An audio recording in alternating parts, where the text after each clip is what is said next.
I am bound to infinite abundance. I am bound to infinite abundance. I am bound to infinite abundance. As this candle burns, wealth enfolds me in her embrace. As this candle burns, wealth enfolds me in her embrace. As this candle burns, wealth enfolds me in her embrace. Prosperity flows to me like a river. Prosperity flows to me like a river. Prosperity flows to me like a river. Blessings flow from me like a fountain. Blessings flow from me like a fountain. Blessings flow from me like a fountain. Wealth is drawn to me irresistibly. Wealth is drawn to me irresistibly. Wealth is drawn to me irresistibly. I radiate the enchanting power of success. I radiate the enchanting power of success. I radiate the enchanting power of success.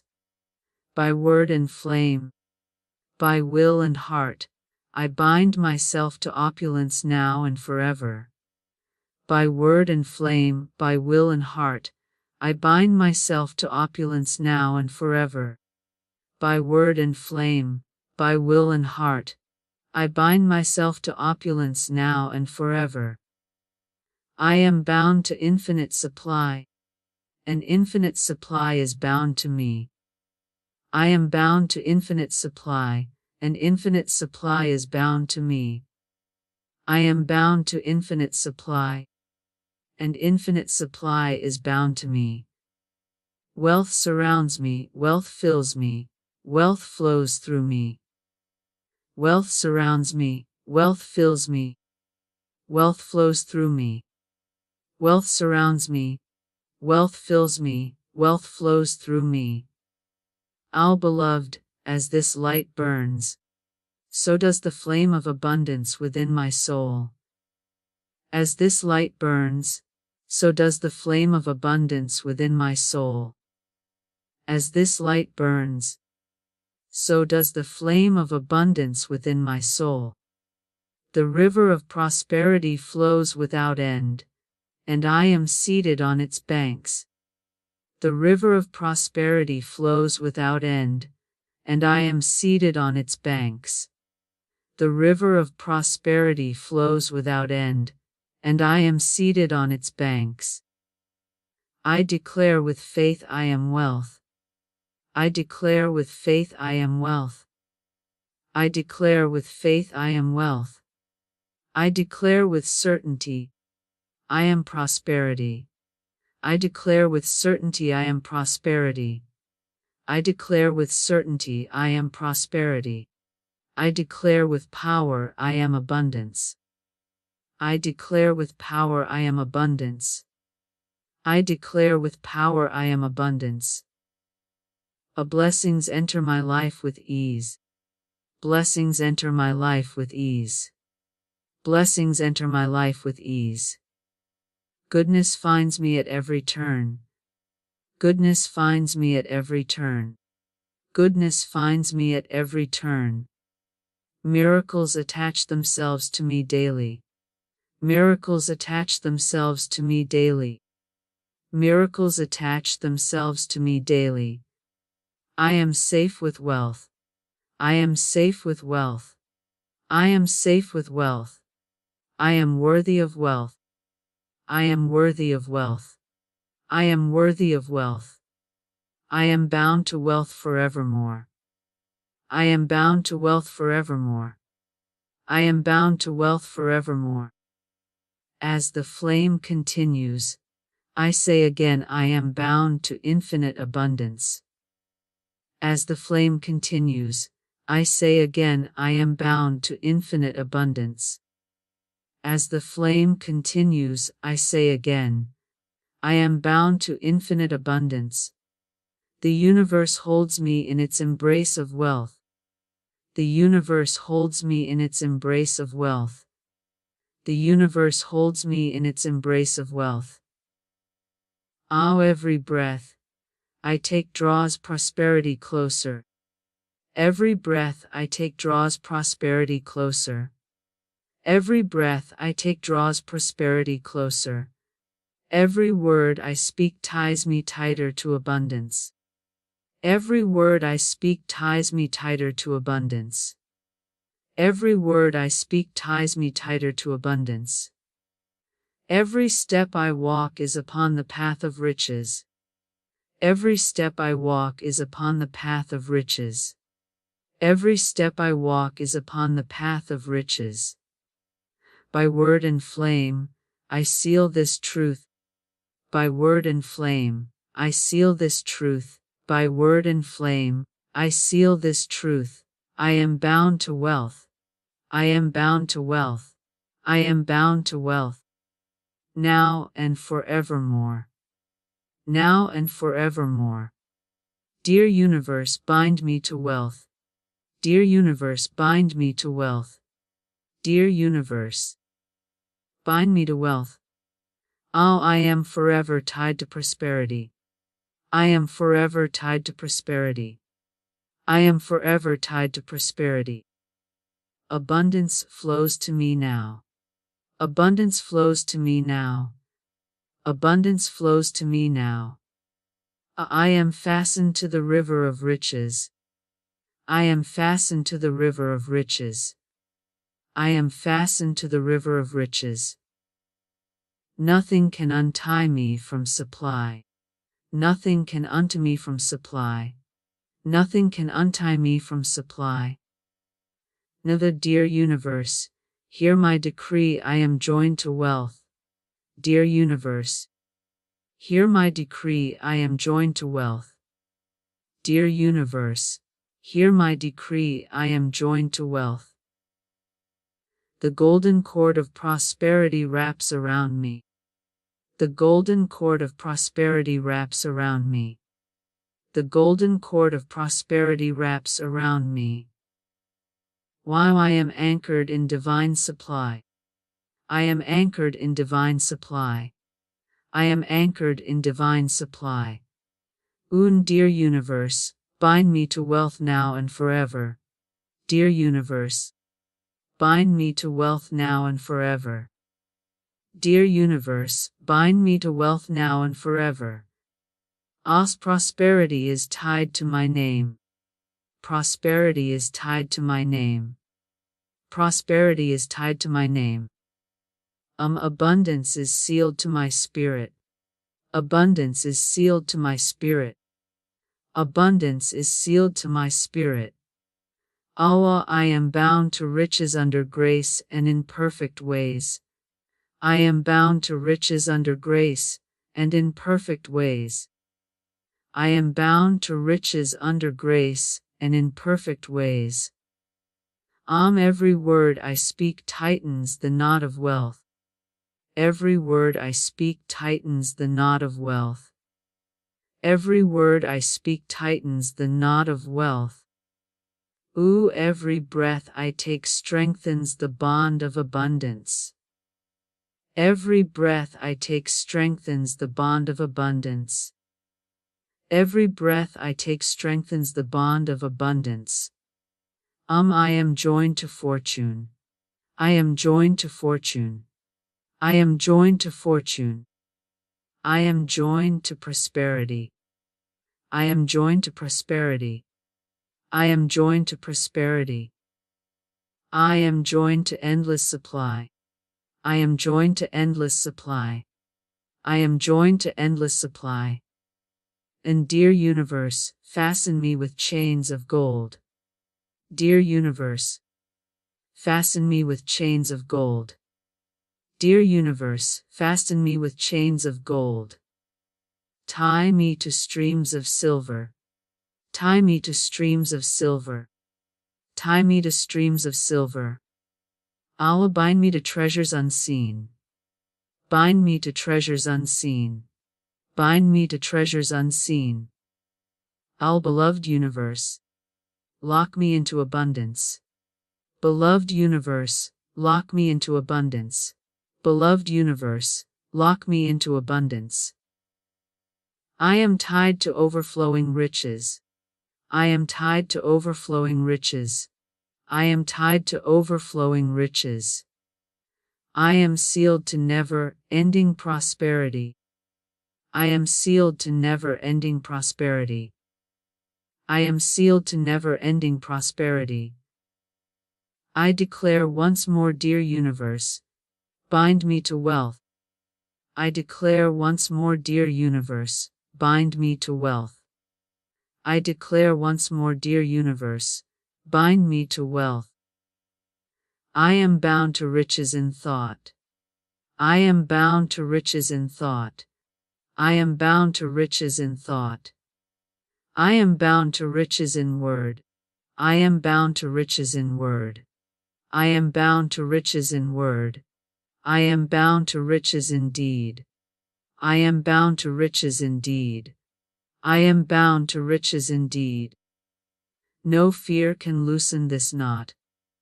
No fear can loosen this knot. No fear can loosen this knot. I'll no doubt can untie this cord. No doubt can untie this cord. No doubt can untie this cord. No delay can break this bond. No delay can break this bond. No delay can break this bond. Oh dear universe, bind me to wealth with eternal strength. Dear universe, bind me to wealth with eternal strength. Dear universe, bind me to wealth with eternal strength. I am joined. I am joined. I am sealed. I am sealed. I am sealed. I am bound to wealth now and forever. I am bound to wealth now and forever. I am bound to wealth now and forever. Money is my faithful servant. Money is my faithful servant. Money is my faithful servant. I command money with wisdom, and it obeys with grace. I command money with wisdom, and it obeys with grace. I command money with wisdom, and it obeys with grace. I am a magnet of divine riches. I am a magnet of divine riches. I am a magnet of divine riches. Wealth is drawn to me by law. Wealth is drawn to me by law. Wealth is drawn to me by law. My name is written on doors of opportunity. My name is written on doors of opportunity. My name is written on doors of opportunity. Every door that opens brings me greater supply. Every door that opens brings me greater supply. Every door that opens brings me greater supply. I live as one already wealthy. I live as one already wealthy. I live as one already wealthy. I speak as one already supplied. I speak as one already supplied. I speak as one already supplied. I walk as one already rich in spirit. I walk as one already rich in spirit. I walk as one already rich in spirit. Money flows through my hands with joy. Money flows through my hands with joy. Money flows through my hands with joy. I bless my money, and it multiplies. I bless my money, and it multiplies. I bless my money, and it multiplies. I am trusted with wealth. I am trusted with wealth. I am trusted with wealth. The universe delivers riches into my care. The universe delivers riches into my care. The universe delivers riches into my care. I am wealth in thought. I am wealth in thought. I am wealth in thought.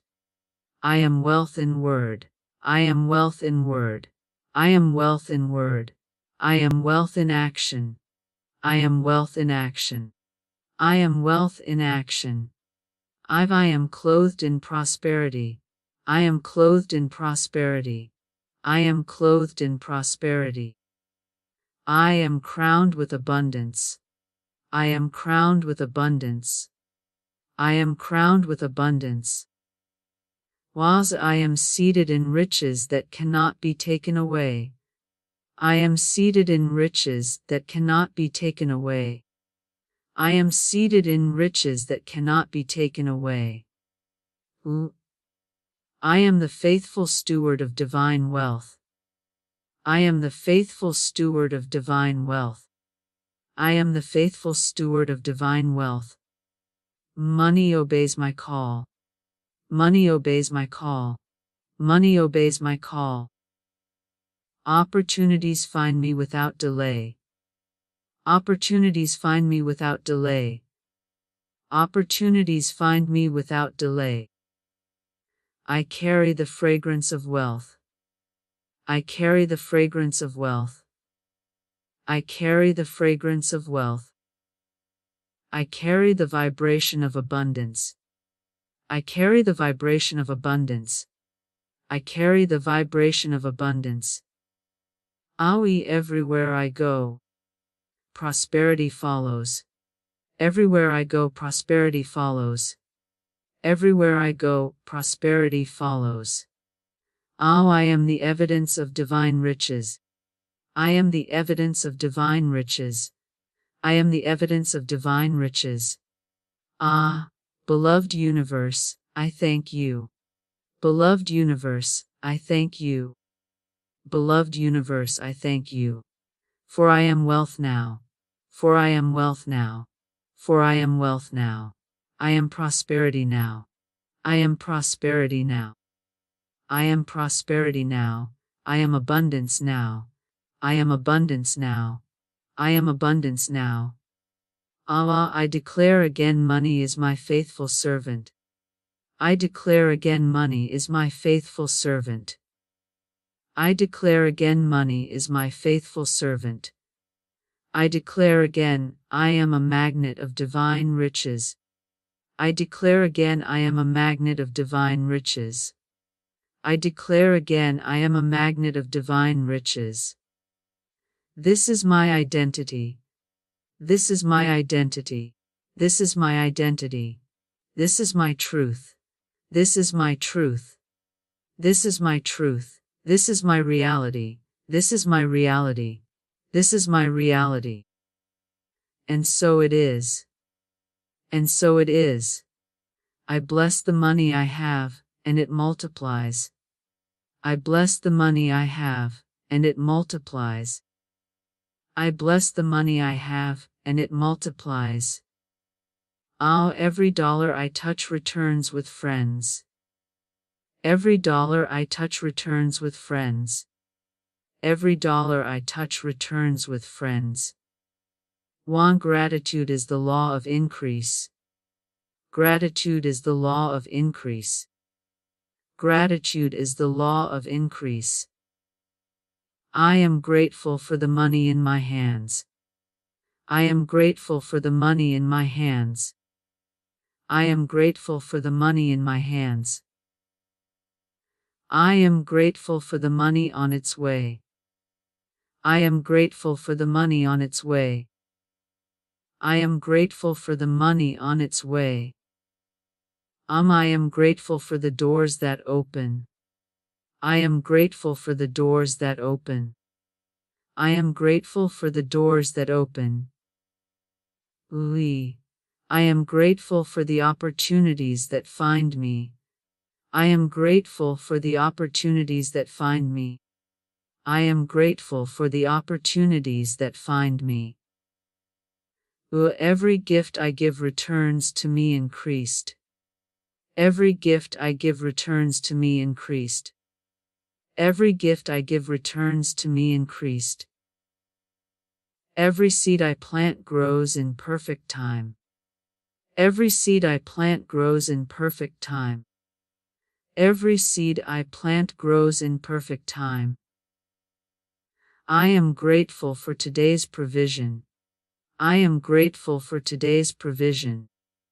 I am grateful for today's provision. I am grateful for tomorrow's abundance. I am grateful for tomorrow's abundance. I am grateful for tomorrow's abundance. I give thanks for the unseen riches moving toward me. I give thanks for the unseen riches moving toward me. I give thanks for the unseen riches moving toward me. I give thanks for the miracles that money brings. I give thanks for the miracles that money brings. I give thanks for the miracles that money brings. The more I bless, the more I receive. The more I bless, the more I receive. The more I bless, the more I receive. The more I give, the more I grow. The more I give, the more I grow. The more I give, the more I grow. The more I thank, the more I prosper. The more I thank, the more I prosper. The more I thank, the more I prosper. I am grateful for the wealth I see. I am grateful for the wealth I see. I am grateful for the wealth I see. I am grateful for the wealth unseen but certain. I am grateful for the wealth unseen but certain. I am grateful for the wealth unseen but certain. Beloved universe, I thank you for surplus. Beloved universe, I thank you for surplus. Beloved universe, I thank you for surplus. And I thank you for overflow. I thank you for overflow. I thank you for overflow. I thank you for unlimited supply. I thank you for unlimited supply. I thank you for unlimited supply. My life is a storehouse of blessings. My life is a storehouse of blessings. My life is a storehouse of blessings. My path is paved with increase. My path is paved with increase. My path is paved with increase. Everywhere I look, I see something to be grateful for. Everywhere I look, I see something to be grateful for. Everywhere I look, I see something to be grateful for. I bless my money, and it blesses me. I bless my money, and it blesses me. I bless my money, and it blesses me. I bless my work, and it multiplies. I bless my work, and it multiplies. I bless my work, and it multiplies. I bless my ideas, and they prosper. I bless my ideas, and they prosper. I bless my ideas, and they prosper.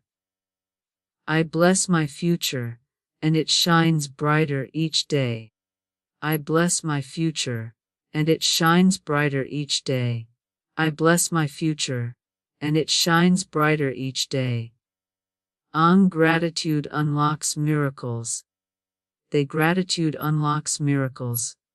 Gratitude unlocks miracles. My heart overflows with thanksgiving. My heart overflows with thanksgiving. My heart overflows with thanksgiving. I am grateful. I am grateful. I am grateful. And because I am grateful, I am multiplied. And because I am grateful, I am multiplied. And because I am grateful, I am multiplied. By word and by will, I am tied to supply. By word and by will, I am tied to supply. By word and by will, I am tied to supply. No fear can break it. No fear can break it. No fear can break it. No doubt can shake it. No doubt can shake it. No doubt can shake it. No delay can deny it. No delay can deny it. No delay can deny it. I am bound to wealth now and forever. I am bound to wealth now and forever. I am bound to wealth now and forever. This bond is sealed in light. This bond is sealed in light. This bond is sealed in light. This bond is sealed in faith. This bond is sealed in faith. This bond is sealed in faith. Of this bond is sealed in truth. This bond is sealed in truth. This bond is sealed in truth. Dear universe, hear me. I am locked into prosperity. Dear universe, hear me. I am locked into prosperity. Dear universe, hear me. I am locked into prosperity. I am fastened to abundance under grace and in perfect ways. I am fastened to abundance under grace and in perfect ways. I am fastened to abundance under grace and in perfect ways. The knot of wealth cannot be undone. The knot of wealth cannot be undone. The knot of wealth cannot be undone. The cord of prosperity cannot be cut. The cord of prosperity cannot be cut. The cord of prosperity cannot be cut. The seal of abundance cannot be broken. The seal of abundance cannot be broken. The seal of abundance cannot be broken. I am joined to wealth in thought. I am joined to wealth in thought. I am joined to wealth in thought. I am joined to wealth in word. I am joined to wealth in word. I am joined to wealth in word. I am joined to wealth in deed. I am joined to wealth in deed. I am joined to wealth indeed. This bond is eternal. This bond is eternal. This bond is eternal. This bond is sacred. This bond is sacred. This bond is sacred. This bond is unshakable. This bond is unshakable. This bond is unshakable. I am forever attached to riches that overflow. I am forever attached to riches that overflow. I am forever attached to riches that overflow. I am forever joined to supply that never ends. I am forever joined to supply that never ends. I am forever joined to supply that never ends. Wealth walks with me. Wealth walks with me. Wealth walks with me. Well, prosperity guards me. Prosperity guards me. Prosperity guards me. Abundance crowns me. Abundance crowns me. Abundance crowns me. The seal is complete. The seal is complete. The seal is complete. I say once more, I am bound to wealth. I say once more, I am bound to wealth. I say once more, I am bound to wealth. I am bound to prosperity. I am bound to prosperity. I am bound to prosperity. I am bound to abundance. I am bound to abundance. I am bound to abundance. Island, so it is, and so it is, and so it is. The ritual is sealed. The ritual is sealed. The ritual is sealed.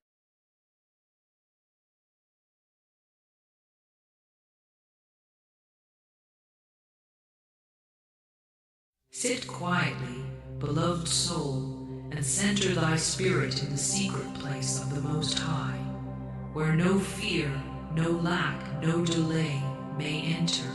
Close the outer door of the senses and open wide the inner gate, for now thou preparest to speak the word of wealth, and the word, once spoken in divine faith, never returns void. The tongue is a creative instrument, a wand of power.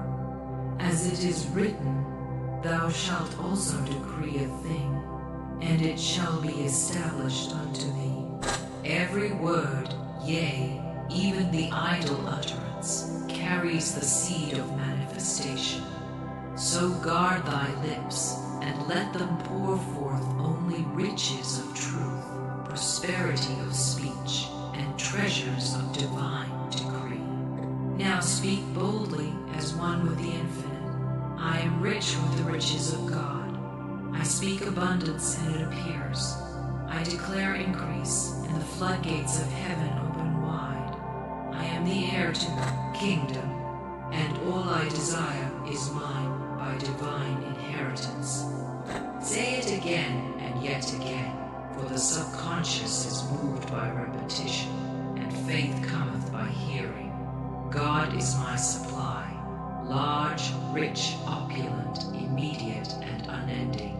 The wealth of the world flows to me now, without resistance, without fear, without delay. Let the words roll off thy tongue like living waters, for thy words are seeds in the soil of the unseen. By thy words thou shalt be justified. Therefore speak not of debt, nor lack, nor limitation, for these are but shadows and dreams. Instead, speak the word of wealth, which is the word of God. I say unto thee, let the word go forth in authority. Every bill is paid, every need is met, every desire is fulfilled. I do not beg, I do not borrow, for I am supplied from the infinite source that never runs dry. Feel the vibration as thou speakest. Feel the air change, the very atoms rearrange. For when the word is spoken with faith, all heaven moves to fulfill it. He sent his word and healed them. And so he sends thy word and prospers thy way. Let not doubt follow thy declaration. Let not fear creep in behind thy faith. For a double-minded man is unstable in all his ways. Speak once and stand. Declare once and rejoice. Speak as one who knows, and the wealth shall answer. Say now with holy conviction, I rejoice in the spoken word. I speak life into my finances, strength into my savings, multiplication into my storehouse. Angels of supply, go forth now. My voice hath summoned you. You obey the command of the Christ within me. Do not question the how. The word creates the way. Do not reason in the flesh. The Spirit brings the supply. Only speak, and let the LOA work its perfect work. Speak once more before the silence returns. I now speak divine abundance into my life. My words are rich with gold. My voice echoes with prosperity. And every sound I release is a trumpet of triumph. The word is wealth, and I have spoken it. So it is. Remain still, for the word has been sent. And now we prepare to see what the word has created. Now that the word has been spoken, let the inner eye behold that which has been decreed. For as the Master taught, according to your faith be it unto you. And faith is the evidence of things not seen, yet seen in the secret place of the imagination, where all form is first conceived. Close thine outer eyes, and open the eyes of the Spirit. Be still, and see the wealth that is already thine by divine right. Let not the outer world cloud thy vision, for it is but a mirror of former thoughts. Now we behold a new image, a heavenly vision painted upon the canvas of the soul. See thyself surrounded by divine luxury, not the pomp of pride, but the comfort of completion. See the house thou hast longed for, already built in the unseen. See thy hands counting the substance. See the bills stamped paid in full. See thy table richly spread. See the doors open that once were shut. Imagine with sacred boldness, I see myself blessed beyond measure. I walk in beauty and in bounty. I dwell in homes of peace. I drive in freedom. I travel in favor. Everywhere I go, divine substance meets me there. Thy imagination is the womb of creation. It is the sacred workshop where angels labor. And the Lord hath said,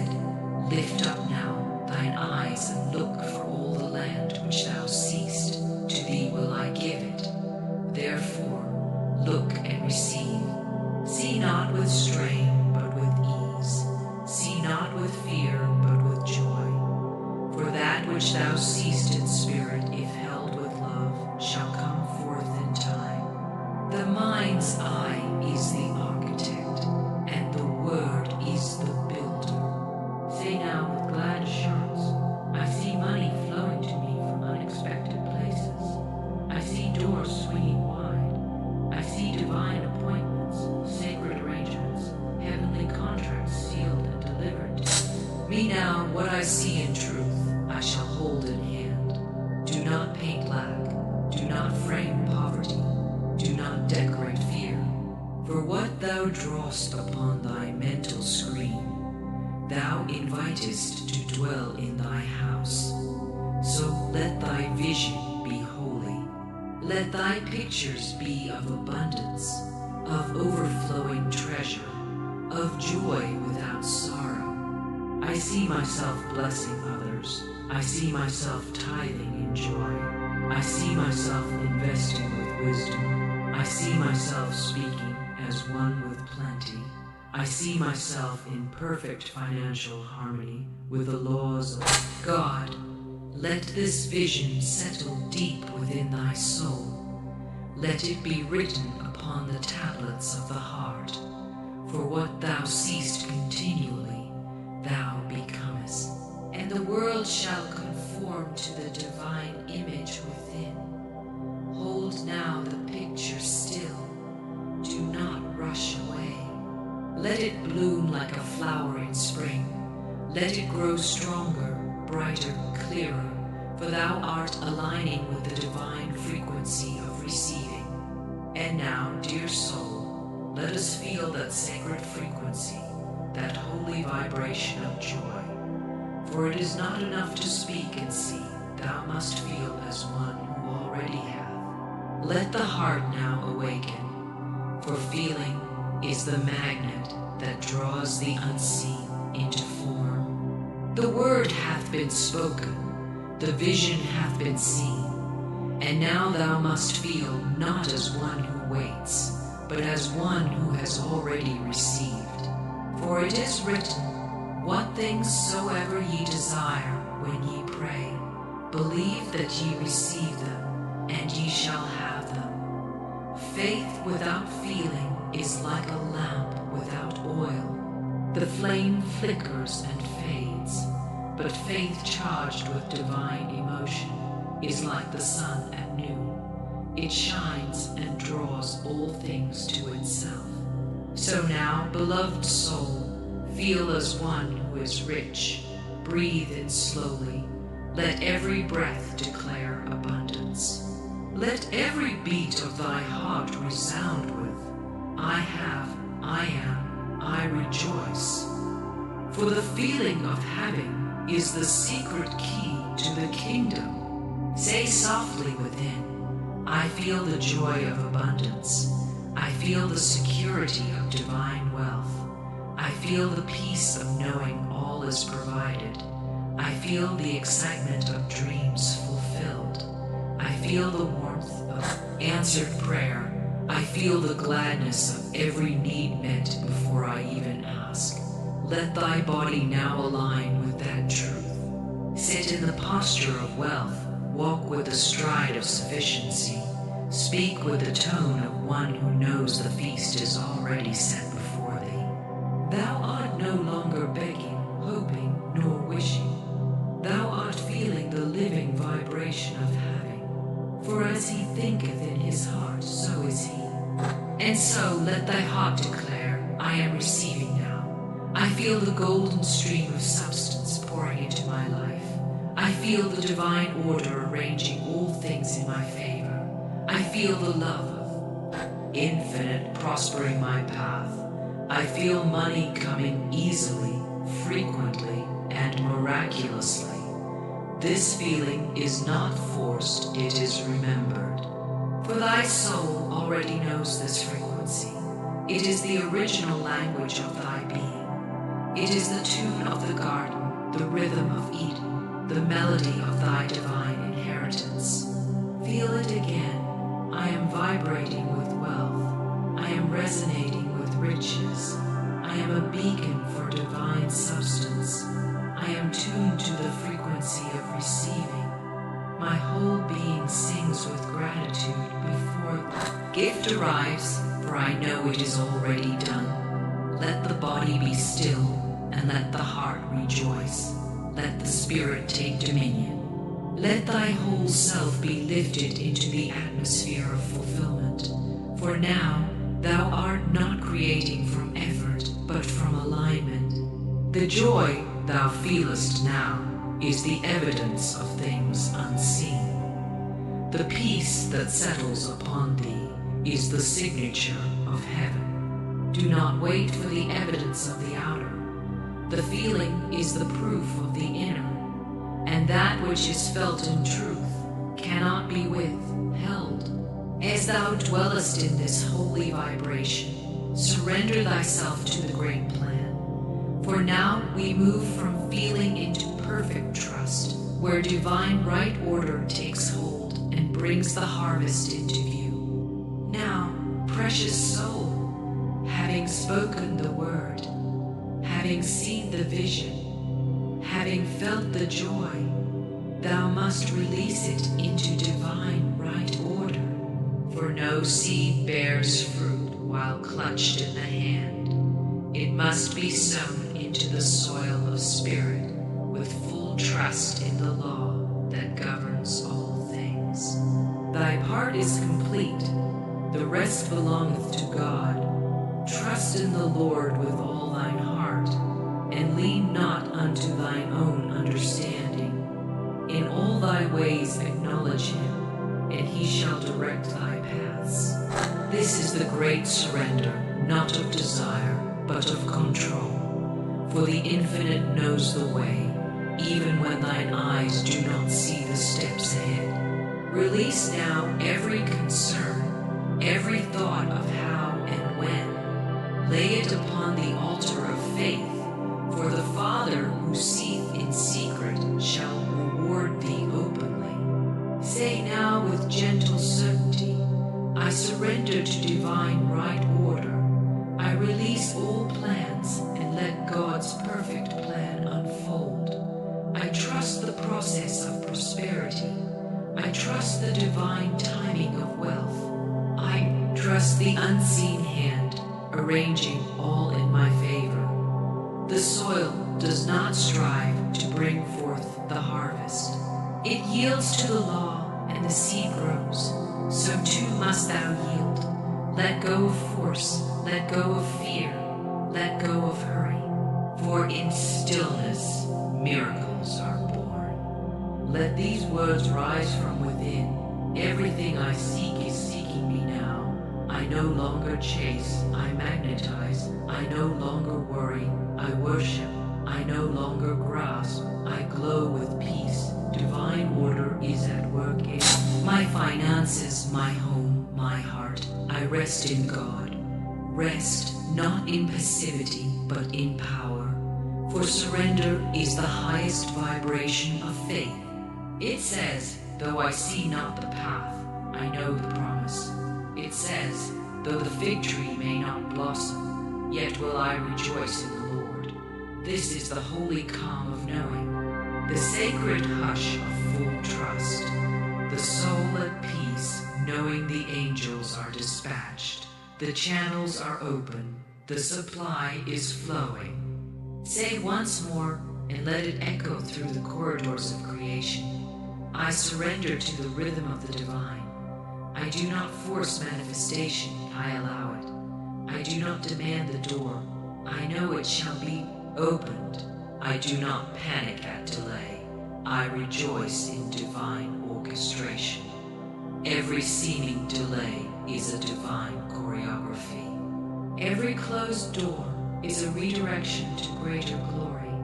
Every detour is the path, so trust and be not moved. Surrender is not weakness, it is alignment.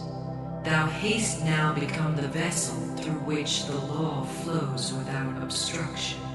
No fear clouds the current, no doubt disturbs the design. All is in order, all is prepared, all is being made manifest. And now, with hands open and heart lifted, prepare to receive in joy, for the table is spread, and thy cup runneth over. Open now thy spirit wide, beloved one, for thou standest at the threshold of the promise. The word hath been spoken in faith. The vision hath been seen in truth. The feeling hath aligned thee with heaven's frequency. The surrender hath placed all things in motion. Now receive with joy and holy gratitude, for the manifestation is at hand. Let every cell of thy being awaken to celebration. Let every breath testify, it is done. For gratitude is the song of the soul fulfilled, and joy is the echo of answered prayer. As it is written, delight thyself also in the Lord, and he shall give thee the desires of thine heart.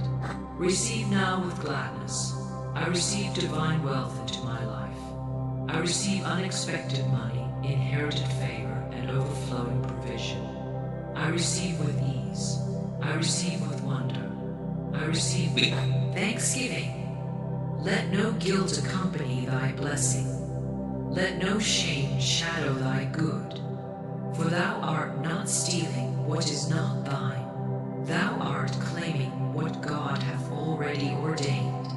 Thou art the rightful heir. The banquet has been long prepared. Thou art not intruding.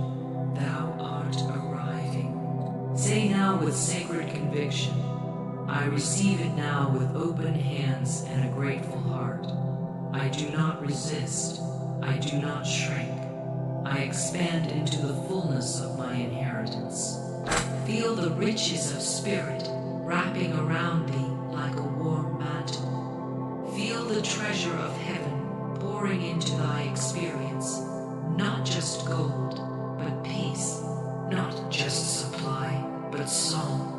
Not just money, but meaning. Let joy rise within thee like the morning sun. Let it dance upon the waters of thy life, for joy is the sign that the door is open. Joy is the shout of heaven saying, yes, beloved, yes, all this and more. Declare now, I rejoice in all that is mine. I rejoice in every blessing, seen and unseen. I give thanks before it arrives, and I sing after it appears. My harvest is here, my cup overflows, my barn is full, my heart is light. I have received. And now, go forth not as one who waits, but as one who walks in the reality of the spoken word. Bless others with thy joy. Pour out from thy fullness. For the more thou receivest with gratitude, the more shall be given. For it is the law, the spiritual law, unshaken by time, untouched by man. To him that hath, more shall be given, and thou now hath. So expect the increase, expect the expansion, expect the sudden miracles and the quiet ones too. Whisper now, as a final seal upon thy manifestation, thank you, God, for all that I have. Thank you for all that is flowing. Thank you for the riches, the rest, the radiance I receive. I rejoice. I am redeemed, and so it is. Tomorrow after 3 p.m. the heavens shall open their gates of favor. If you affirm yes, if you agree with divine law, if you align with truth, if you speak the word that says, "It is done unto me now," then so it shall be. Let no fear, no doubt, no appearance shake your faith. For the law does not ask when, it simply waits for your command. And your command, spoken with unwavering belief, shifts all forces to work in your favor. The moment you say yes, you open the floodgates of divine timing. The angels of abundance stand ready. The winds of opportunity begin to stir, and the unseen hands start moving pieces into place. It is not by might nor by struggle, but by the Spirit that your luck shall arrive. What man calls luck, Spirit calls alignment. You must see it now in the mind's eye. You must declare it before you see the outer evidence. That is faith. That is power. That is the game of life, and you have just chosen to win. Say yes, and say it with conviction. Say yes, and release all resistance. Say yes, and rest in divine expectancy. For the law of prosperity does not delay, it waits for your clear word. And your word is a wand, it is a decree. Say yes, and at 3 p.m. tomorrow, prepare for the greatest turning point in the history of your destiny. Your word is your wand. You speak, and the universe listens. You affirm, and the divine begins its perfect work. Tomorrow after 3 p.m., the gates of favor will open if you simply say yes. Yes to the good. Yes to the increase. Yes to the harmony that is already yours in spirit. There is no power in delay. There is only power in the now. And the moment you speak the word, the vibration is set in motion. Nothing can stop it, because nothing can stop divine law. Your word is your wand, and the wand works when the hand is steady. The hand is steady when the mind is quiet. The mind is quiet when the heart is sure. So be still now and be sure. Be sure that what you seek is already seeking you. Be sure that what you ask for has already been given. Be sure that divine substance is already swirling around you, shaping itself into form through your belief. You need not see it. You need not touch it. You only need to know. You say yes, and it is done. You say yes, and the way is prepared. You say yes, and the hour of 3 p.m. becomes a sacred appointment with your highest good. Not because of the number, not because of the clock, but because your word has claimed it, your word has blessed it, your word has made it so. And when the word is spoken with faith, it becomes law. You do not beg for luck. You do not chase luck. You become one with divine favor. You affirm your oneness with good, and good must respond. It is the law. It is written. It is eternal. The moment you say yes, you step out of the fog of fear and into the sunlight of certainty. You are no longer waiting. You are preparing your thoughts, preparing your emotions, preparing your space to receive more than you have ever imagined. Your word is ever imagined. Your word is your wand. So speak life, speak grace, speak increase, speak joy, speak yes. Yes, it is coming. Yes, it is mine. Yes, I am ready. Yes, I am worthy. Yes, it is already here. Repeat it softly. Repeat it boldly. Repeat it with love. Let the vibration of your yes echo in the silence. Let it ring through the ethers. Let it fill every corner of your being. For spirit does not hear the noise of the world. Spirit hears the vibration of truth. And the truth is, you are one with divine timing. You are one with divine wisdom. You are one with the luck that is not random but written. Say yes and keep saying yes. Yes to the appointment. Yes to the unfolding. Yes to the surprise. Yes to the miracle. Tomorrow after 3 p.m. is not just a time on the clock. It is the moment your belief meets manifestation. Your yes becomes the doorway. Your yes becomes the key. Your yes becomes the light that turns everything on. And it was never about chance. It was always about choice. You choose it now. You say yes now. You hold your wand now. The unseen forces move when you move in faith. They do not move by fear. They do not move by worry. They do not respond to panic. They move when you are still inside and certain. They move when you trust what cannot be seen. They move when you walk, not by sight, but by inner vision.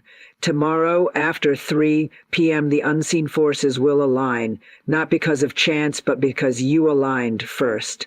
You believed first. You said yes first. You moved first in the spirit, and the outer must now follow. The moment you said yes, the invisible gears began to turn.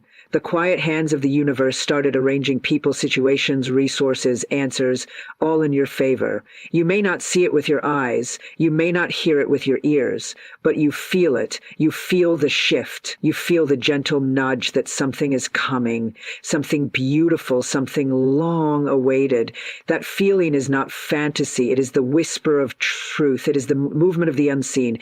Do not question how. Do not wonder when. Do not look around. Look within. Look within where the divine spark lives. Look within where your word was spoken. Look within where your yes was planted like a seed. That seed is growing, and the unseen forces are watering it. You do not see the root breaking open. You do not see the soil parting, but it is happening. It is unfolding. It is moving forward on your behalf. You say yes, and the universe says yes back. You speak yes, and the forces rush to obey. You believe, and all things begin to shift. Not slowly, not eventually, but now, in divine timing, in divine order, in divine perfection. Nothing is out of place. Nothing is missing. Nothing is delayed, because the law works, because faith works, because spirit is never still when the soul is surrendered. So you relax, you trust, you let go of the pushing, you let go of the figuring, you let go of the needing. You simply stay in the yes, the quiet, calm, steady yes. The yes that says, I know it's coming. The yes that says, I don't need to see to believe. The yes that says, the moment I moved in faith, the forces moved for me, and they are still moving. Even now, even in the silence, even while you rest, let it move, let it unfold, let it arrive. You are not the maker of miracles. You are the receiver. You are not the force. You are the vessel. You are not the one who arranges it all. You are the one who allows it all. And you allow it through faith. You allow it through peace. You allow it through your unshakable, unwavering yes. Luck is not chance. It is alignment with spiritual law. It is not a roll of the dice. It is not an accident. It is not given to some and withheld from others. It is a reflection of your inner agreement with truth. It is a mirror of your belief. It is the effect of your cause. You align with the law, and the law works for you. You step into harmony with divine principle, and what seemed like luck is simply law in motion. There is no luck outside the law. There is no luck that stands apart from spiritual order. You say yes to the law, and the law says yes to you. That is alignment. That is the miracle. That is the secret to what others call fortune. You understand now that what is called luck is not a gift given at random. It is the outpicturing of inner certainty. It is the reward of silent faith. It is the echo of the soul that dares to agree with the unseen. You align by your thoughts. You align by your words. You align by your emotions. When your thoughts speak of increase, when your words agree with divine supply, when your emotions rest in trust, you have aligned. And when you have aligned, there is nothing left to chase. No need to run. No need to beg. The thing you desire finds you.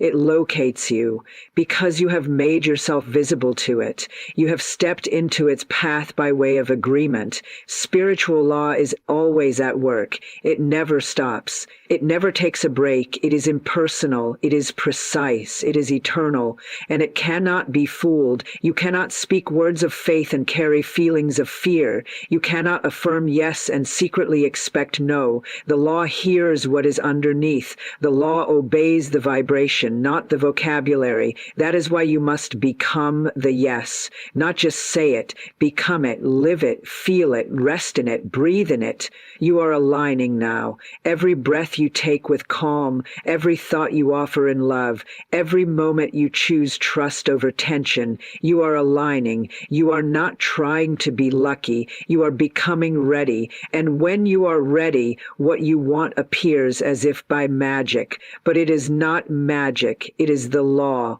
Luck becomes your constant companion when alignment becomes your natural state. Not because you force it, but because you flow. Not because you demand it, but because you allow. Tomorrow after 3 p.m., luck becomes visible, but it has already begun moving. The moment you said yes, you stepped into alignment. And alignment always leads to demonstration. Always. That is not a maybe. That is a law. You keep your mind on the good. You keep your heart open to more. You keep your words soaked in yes. That is how you stay aligned. That is how you walk in luck. That is how you stand in the center of favor. You do not need to wonder if it's coming. You do not need to beg for evidence. You just need to stay. Stay in the yes. Stay in the peace. Stay in the knowing that the law works perfectly for those who agree with it. You are not hoping anymore. You are choosing. You are not wishing anymore. You are aligning. You are not chasing anymore. You are magnetizing. You are not waiting in fear. You are preparing in faith. Because the moment you said yes, something began to happen. You may not have seen it, but you felt it. And what you feel when grounded in truth is more real than what you see. The law does not fail. The law does not forget. The law fulfills every yes that is true, every word that is rooted in divine confidence. Tomorrow after 3 p.m. is not about the time. It is about the timing that was set in motion the moment your heart aligned, the timing that was born when you agreed with your own good, the timing that now leads you straight into the blessing, not by accident, but by alignment. And now you rest in that alignment. The moment you affirm, the door swings wide to miracles. It does not open slowly. It does not creak with hesitation. It swings wide. It moves with certainty. Because the moment you say yes, not from the lips, but from the soul, the universe has its signal. The law has its instruction. Spirit has its permission. You do not need to force it. You do not need to beg for it. You only need to know. And in that knowing, the door is already opening. Miracles do not come to those who pled.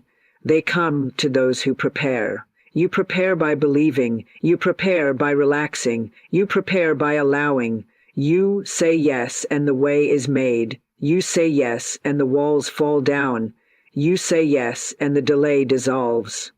The miracle is not waiting for you to prove yourself. It is waiting for you to agree. Agree that it is possible. Agree that it is ready. Agree that you are worthy. And the moment your spirit agrees, the outer world reflects it.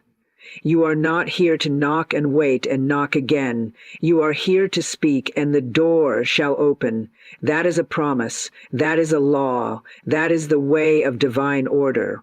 Miracles do not break the rules of life. They fulfill them. They are not interruptions. They are corrections. They return your life to the harmony it was meant to live in. You affirm yes, and everything not in harmony begins to move. People begin to shift. Doors begin to unlock. Time begins to bend. Because the law must obey a word spoken in faith. You do not need to understand how. You do not need to draw the mat. The moment you affirm, the path appears, and where there once was no way, a way is made. Where there once was resistance, there is now release. Where there once was silence, there is now movement. You affirm, and the law takes over. Not to punish, not to test, but to deliver. It always delivers what you truly believe. And your yes is now rooted in truth. So say it again. Say yes to healing. Say yes to wealth. Say yes to the breakthrough. Say yes to the call. Say yes to what feels too good to be true. Because in spirit, it is not too good. It is just right. It is just in time. It is just the next step of what your soul always knew was coming. The door swings wide because you stopped doubting. The door swings wide because you stopped hesitating. The door swings wide because your yes became real, not loud, not dramatic, just real, quiet, strong, steady, real. That kind of yes moves mountains. That kind of yes draws favor. That kind of yes makes you a vessel of divine flow. And now you do not chase miracles. You become the space where miracles land. You become the ground where miracles are planted. You become the one who expects without explaining, who trusts without tension, who allows without trying. Tomorrow after 3 p.m., the door will not creak open slowly. It will swing wide, not because of the clock, but because of your word. Not because of the hour, but because of your heart. The law does not wait for permission from the world. It waits for your agreement. And the moment you affirm, the moment you open your arms wide, the miracle that has always been circling now has a place to land. Let it land. Let it find you. Let it flood in. You have said yes, and the door is wide open. Divine substance rushes in to fill the mold of your belief. It does not hesitate. It does not question. It rushes, like water to an open vessel, like light into a dark room, like breath into empty lungs. The moment your belief becomes clear, the invisible begins to form itself around that belief. Not tomorrow, not someday, but now, in the eternal now where all power lives. You have made the mold with your word.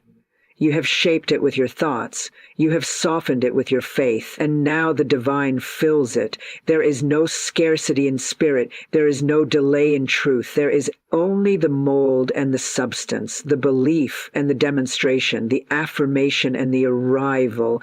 You need not chase divine substance. You need not plead for it. You only need to prepare the mold of conviction, the mold of clarity, the mold of expectation. When your mold is ready, the supply appears, not because you earned it, not because you proved yourself worthy, but because it was always waiting for your belief to take shape. You are not shaping with worry. You are not molding with fear. You are creating with love, with confidence, with surrender. You are no longer holding on tight. You are opening wide. You are no longer asking when. You are knowing now. You are no longer waiting for signs. You are becoming the sign. The moment you said yes, you gave the divine substance a path, a place, a pattern to follow, and the universe never fails to respond to a true mold. You are molding in stillness. You are molding in joy. You are molding in peace. And every quiet moment you spend in trust, the mold becomes more detailed. Every word you speak in gratitude makes it stronger. Every thought you think with assurance makes it clearer. You are not hoping for a miracle. You are shaping the form it will take. Divine substance is listening. Divine substance is responding. Divine substance is rushing. It does not trickle. It does not crawl. It rushes. It moves fast when the way is clear. It moves freely when the doubt is gone. It moves powerfully when the heart is in alignment. So you let go of the question. You let go of the doubt. You let go of the trying, and you return to the yes. The simple, steady yes, the yes that shapes, the yes that builds, the yes that fills your life with invisible answers made visible. The mold is made of faith. The mold is made of imagination. The mold is made of repetition. You speak your yes again and again and again, and the mold becomes real. It becomes strong. It becomes ready. And when it is ready, the divine does not hold back. It floods in. It pours in. It rushes in. The supply does not wait. It moves the moment your belief becomes firm. You are shaping something beautiful. You are making space for something sacred. You are preparing the ground for something more than enough. You are no longer looking outside for proof. You are building it within, and as within, so without. As you believe, so it is done.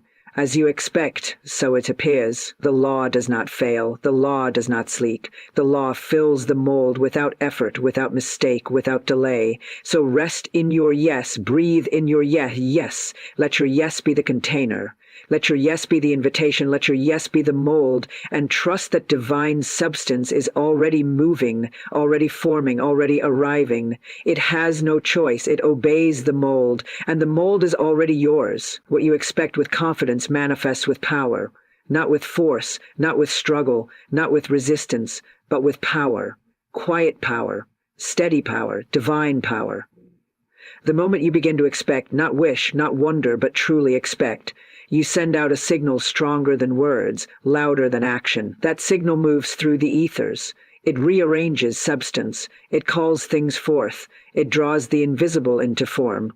Expectation is not hope. Expectation is knowing.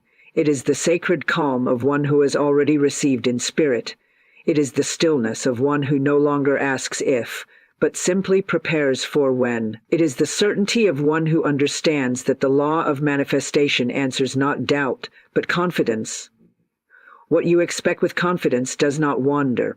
It arrives. It does not delay. It obeys. It does not hesitate.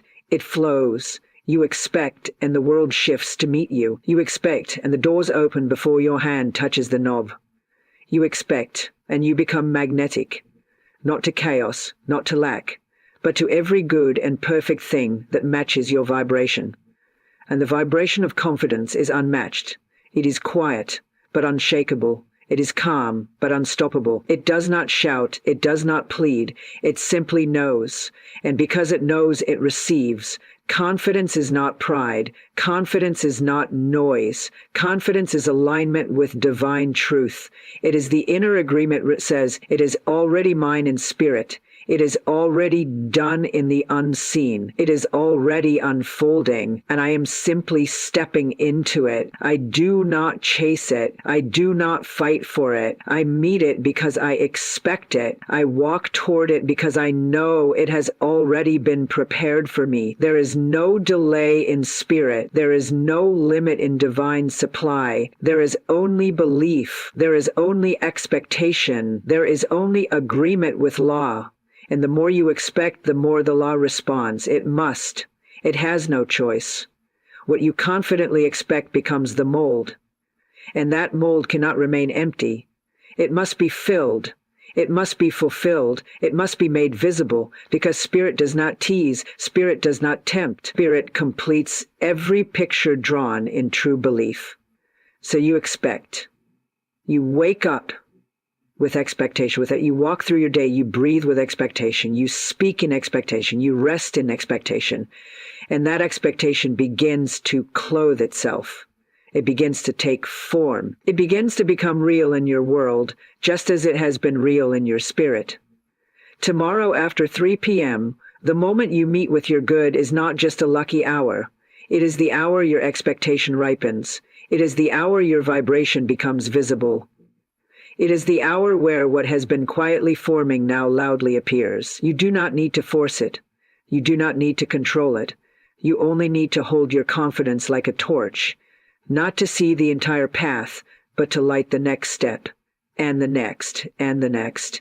What you expect with confidence manifests with power, not the power of pressure, but the power of peace, not the power of striving, but the power of surrender. You do not need to know how. You only need to trust you only need to trust the mold. You only need to trust the law that has never failed and will not start now. And now you rest. You release. You receive. You allow. You expect, not with tight fists, but with open hands. You expect, not with noise, but with quiet certainty. You expect, not from lack, but from wholeness. And so it is done. Not by effort, but by agreement, not by force, but by flow, not by luck, but by law. I now seal it with truth. I now affirm with stillness. I now rest in the divine certainty that it is already done. I do not chase, I attract. I do not worry, I welcome. I do not hope, I expect. My yes has opened the gate. My word has made the way. My belief has formed the mold. And divine substance is now rushing in to fill it. I walk in alignment. I walk in agreement. I walk in quiet confidence that what is mine cannot miss me. It is drawn to me by law. It is brought to me by faith. It is shaped for me by spirit. I expect with peace. I receive with ease. I allow with joy. I am not preparing for disappointment. I am preparing for demonstration. I am not wondering when. I am trusting now. I am not afraid of delay. I am rooted in divine timing. I say yes again. I say yes again. I say yes again. Yes to increase. Yes to overflow. Yes to the miracle. Yes to the moment. Yes to 3 p.m. tomorrow, not as a time on the clock, but as the unfolding of divine appointment. It is written. It is promised. It is law. The door is open. The way is clear. The unseen has become seen. The invisible has become visible. My expectation has become form. My peace has become power. My yes has become reality. And I now live in the center of it all. It is done. It is done. It is done. There is a law, subtle and silent, yet more powerful than the clamor of 10,000 voices. It is the law of mind, the law of assumption, the law of divine supply, and when rightly understood, it opens doors where walls once stood. The method I shall reveal today is not merely a technique, but a spiritual key, a vibration that unlocks the abundance already assigned to you in the infinite. This method, this secret, does not bend fate. It aligns your consciousness with the highest reality, where all things are already yours. It is not superstition. It is divine science. Men and women struggle endlessly, casting their hopes on chance, believing the lottery to be a game of numbers. But nothing in this world moves unless it is first moved by the mind. And mind, when it is aligned with spiritual law, creates results so swiftly that to the untrained it seems like magic or overnight luck. The truth is, there is no luck. There is only alignment. The great mistake is to beg for wealth, to plead for provision, when all along the riches of the kingdom are within. The lottery ticket is not your source, it is the symbol. It is not your supply, it is the avenue. The true supply is infinite substance. And this method I give you tonight, dear listener, draws directly from that wellspring. It calls to the unseen, and the unseen obeys. What is this method? It is the practice of assuming the feeling of the wish fulfilled, of living in the end result, even before a single number is drawn. The law is precise and impartial. It delivers not what you want, but what you prepare for, what you accept without resistance. Your only task is to become the version of yourself who has already received, already celebrated, already walked in that sudden blessing. Speak not of how, for how belongs to spirit.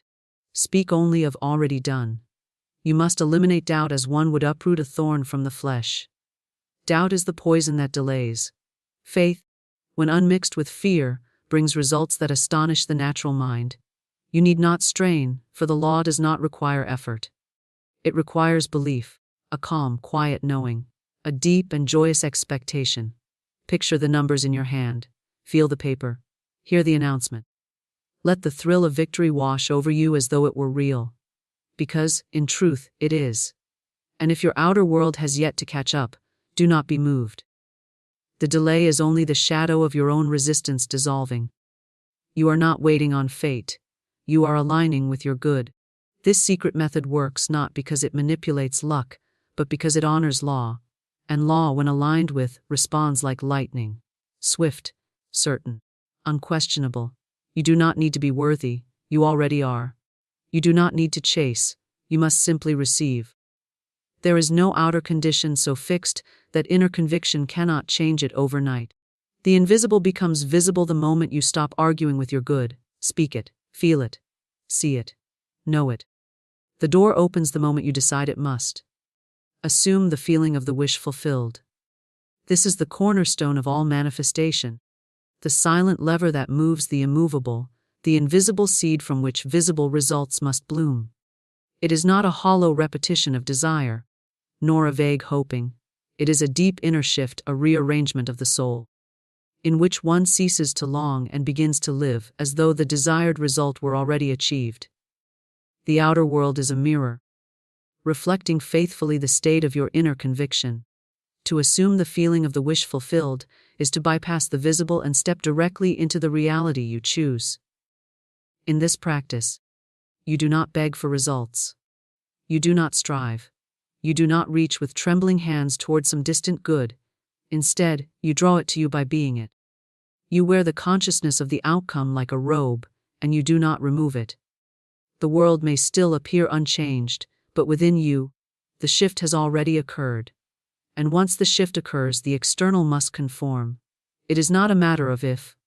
It is only a matter of when, and when is often quicker than expected. When you assume, you are not lying to yourself, you are aligning with a deeper truth. The senses may report lack. The bank account may display insufficiency, but these are simply shadows of past thinking. They are not authorities. They do not define what is possible. What defines what is possible is your capacity to feel the end, to dwell in it, to walk in it mentally with such ease and familiarity that the subconscious accepts it as true. And what the subconscious accepts as true, it must express. You must train the imagination not to be fanciful or unrealistic, but to be obedient to your command. Imagination is the creative faculty of the divine mind within you. It is not a childish tool, it is the master sculptor of your experience. When you assume the feeling of the wish fulfilled, you engage this inner faculty with purpose. You see not what is, but what must be. You hear not the silence of delay, but the sounds of celebration. You do not ask if it is possible. You know that it already is, because you have felt it. This is not about fooling yourself. It is about waking up to the truth that your state of being is the cause of all effects. You are not reacting to life, you are creating it with every sustained mood and mental picture. A man who walks with confidence before the prize is in his hand is not deluded.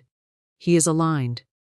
And because he is aligned, the world must rearrange itself to match him.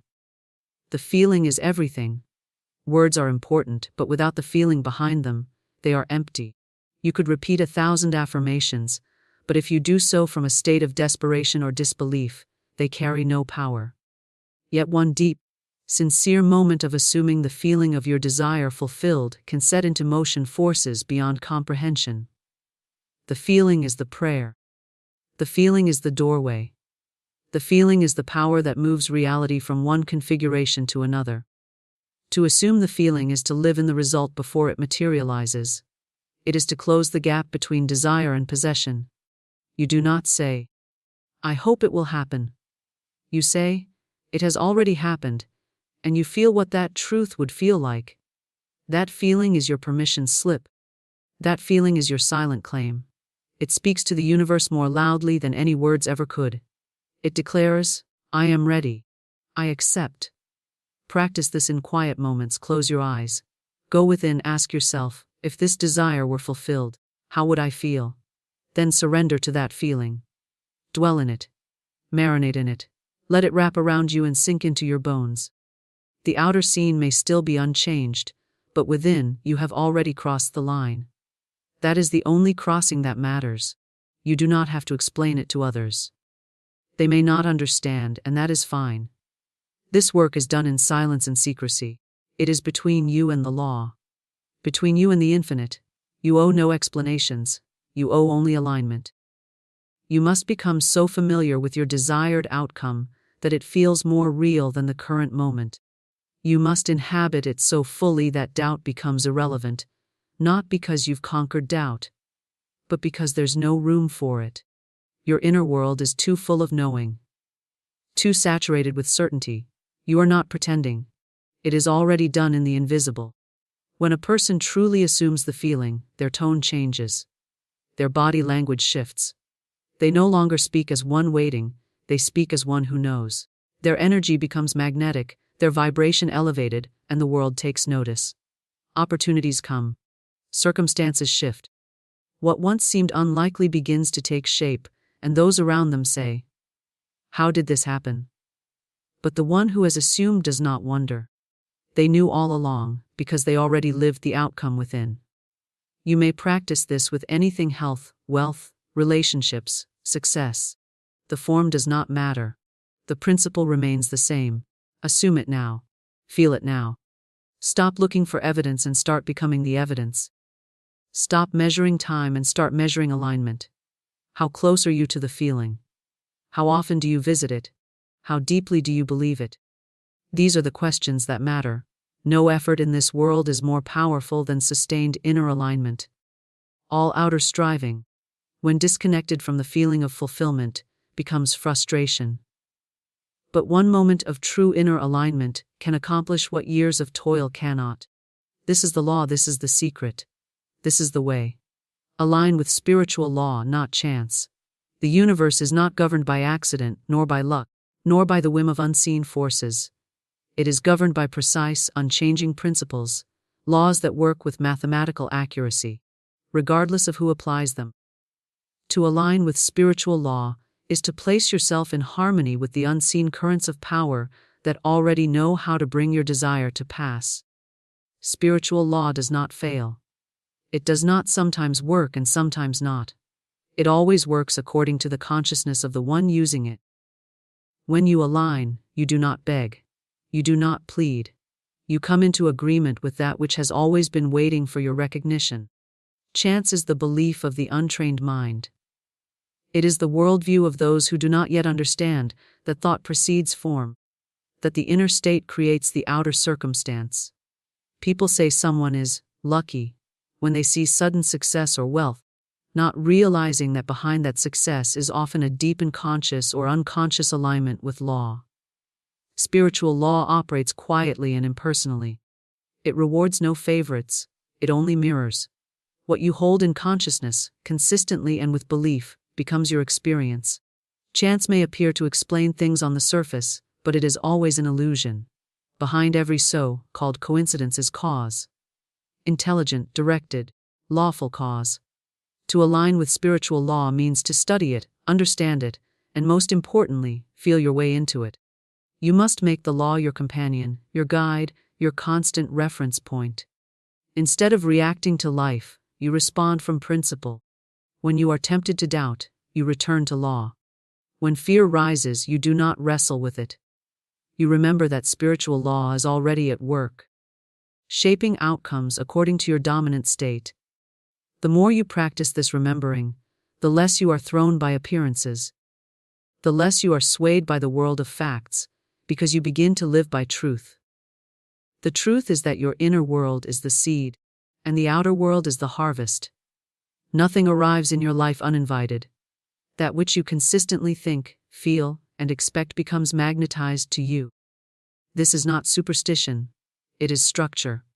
Just as gravity does not care whether you believe in it, spiritual law does not wait for your approval to work, it simply operates. The choice is yours whether to move in opposition to it, believing in chaos, randomness, and unfairness, or to harmonize with it, and thus allow it to carry you with ease.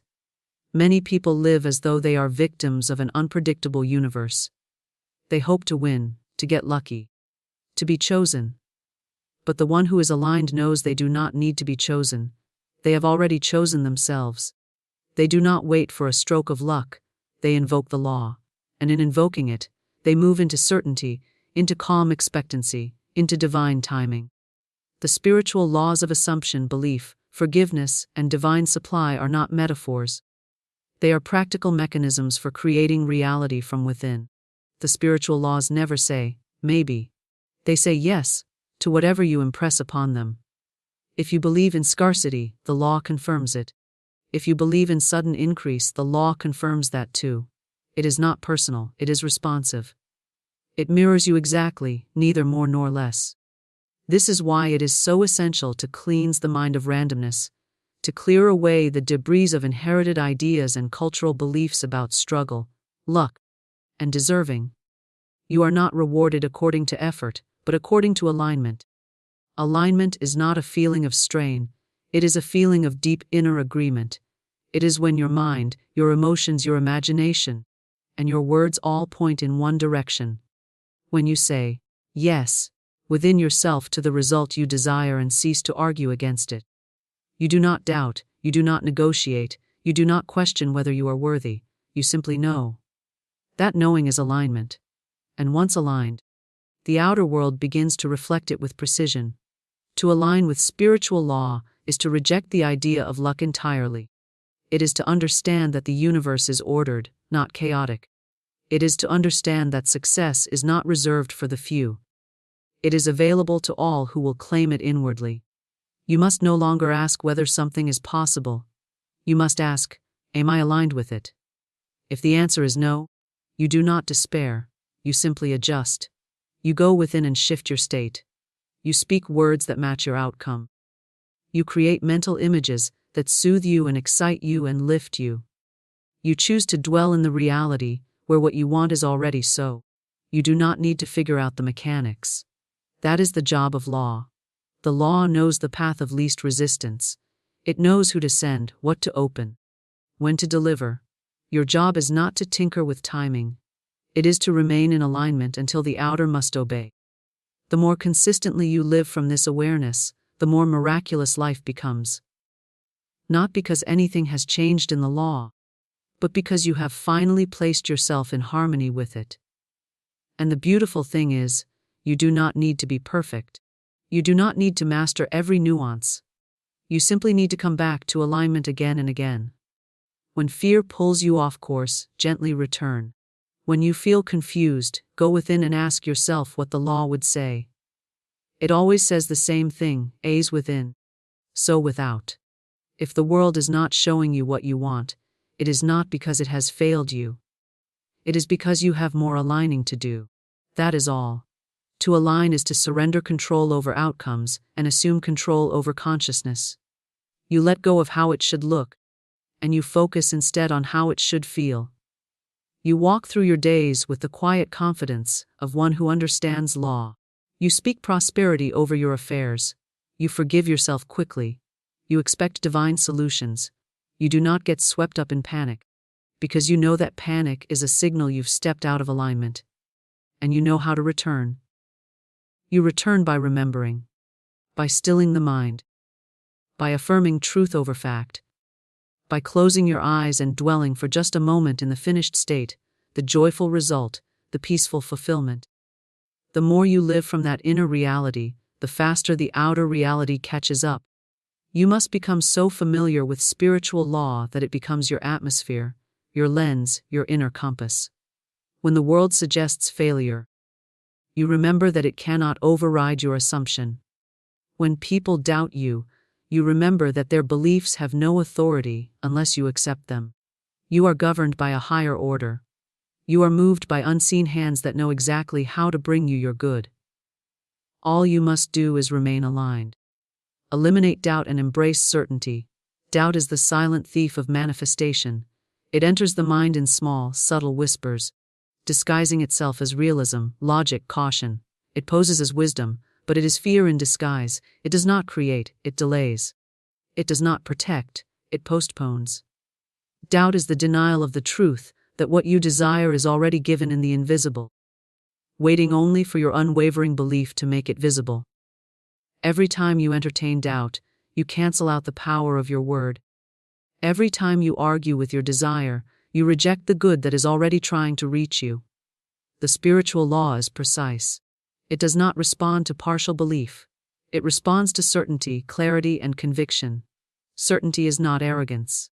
It is not noise or force or overconfidence. It is calm knowing. It is quiet assurance. It is the deep, unshakable inner agreement that says, "This is mine," and says it without hesitation. It does not need validation. It does not ask for confirmation from the world. It moves forward as though the outcome were already complete, because in truth, it is. The unseen precedes the seen, and the one who embraces certainty understands that the outer world must eventually conform to the inner image, held with clarity and emotion. Doubt is born from outer focus. It arises when you allow the senses to dictate what is true. You look at your bank account and say, "I don't see the money, so it must not be coming." You examine your relationships, your health, your career, and make judgments based on current facts. But facts are not truth. Facts are temporary reflections of previous beliefs. When you look at what is, and use it to determine what can be, you remain a prisoner of circumstances. But when you ignore appearances, and choose to dwell mentally in the desired outcome, you rise above facts and enter the realm of truth. Certainty begins in imagination. You must see it so clearly in your mind that the outer world becomes secondary. You must rehearse the outcome until it feels natural. You must live mentally in the fulfilled desire until the senses begin to yield. This is not escapism. It is training. You are training the subconscious mind to accept a new reality. And once the subconscious accepts it, it must express it. But the subconscious is not persuaded by fleeting thoughts. It is moved by feeling. Consistent, saturated, unquestioned feeling. Doubt interrupts that feeling. Certainty deepens it. The work, then, is not to fight doubt, but to starve it. To stop feeding it with anxious conversations, repetitive complaints, worst-case scenarios. You do not overcome doubt by debating it.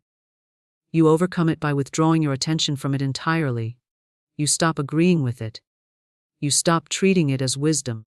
You turn your attention fully toward your desire, and you remain there. This is the discipline. To ignore what does not serve and to magnify what does. To train your mind like a garden, pulling out the weeds before they spread. Certainty is not something you must earn. It is something you must allow. It already lives within you, beneath the noise, beneath the conditioning, beneath the fear. It is the still, small voice that says, yes, this is possible. The voice that knows your desire is not random. That it was placed within you by something greater, something wise, something generous. Certainty grows when you trust that inner voice more than the outer noise. It expands when you act in alignment with what you believe, not with what you fear. To live with certainty means to speak differently. You stop saying, I hope, and begin saying, I know. You stop asking when and begin saying now. You stop explaining yourself to others and begin explaining your vision to yourself. Your words become creative acts. Your tone becomes your declaration. You begin to notice that what you speak with conviction starts to take shape. And when it does, you do not act surprised. You nod in calm agreement because you knew it was coming. Doubt often masquerades as preparation. It will tell you to wait for the right moment, to gather more information, to make sure you've done everything perfectly. But this is not preparation. It is procrastination disguised as caution. The right moment is when you decide. The time to believe is now. The world does not respond to hesitation. It responds to clear, deliberate energy. The moment you become certain, the moment you release hesitation, the atmosphere around you begins to shift. People respond differently. Opportunities find you. Circumstances mold themselves to your new vibration. You do not need to know how. The how belongs to the law. Your role is to sustain the state of belief long enough for the law to work. Doubt will tempt you to peek behind the curtain, to question the timeline, to measure progress with impatience. But certainty does not require proof. It is the proof.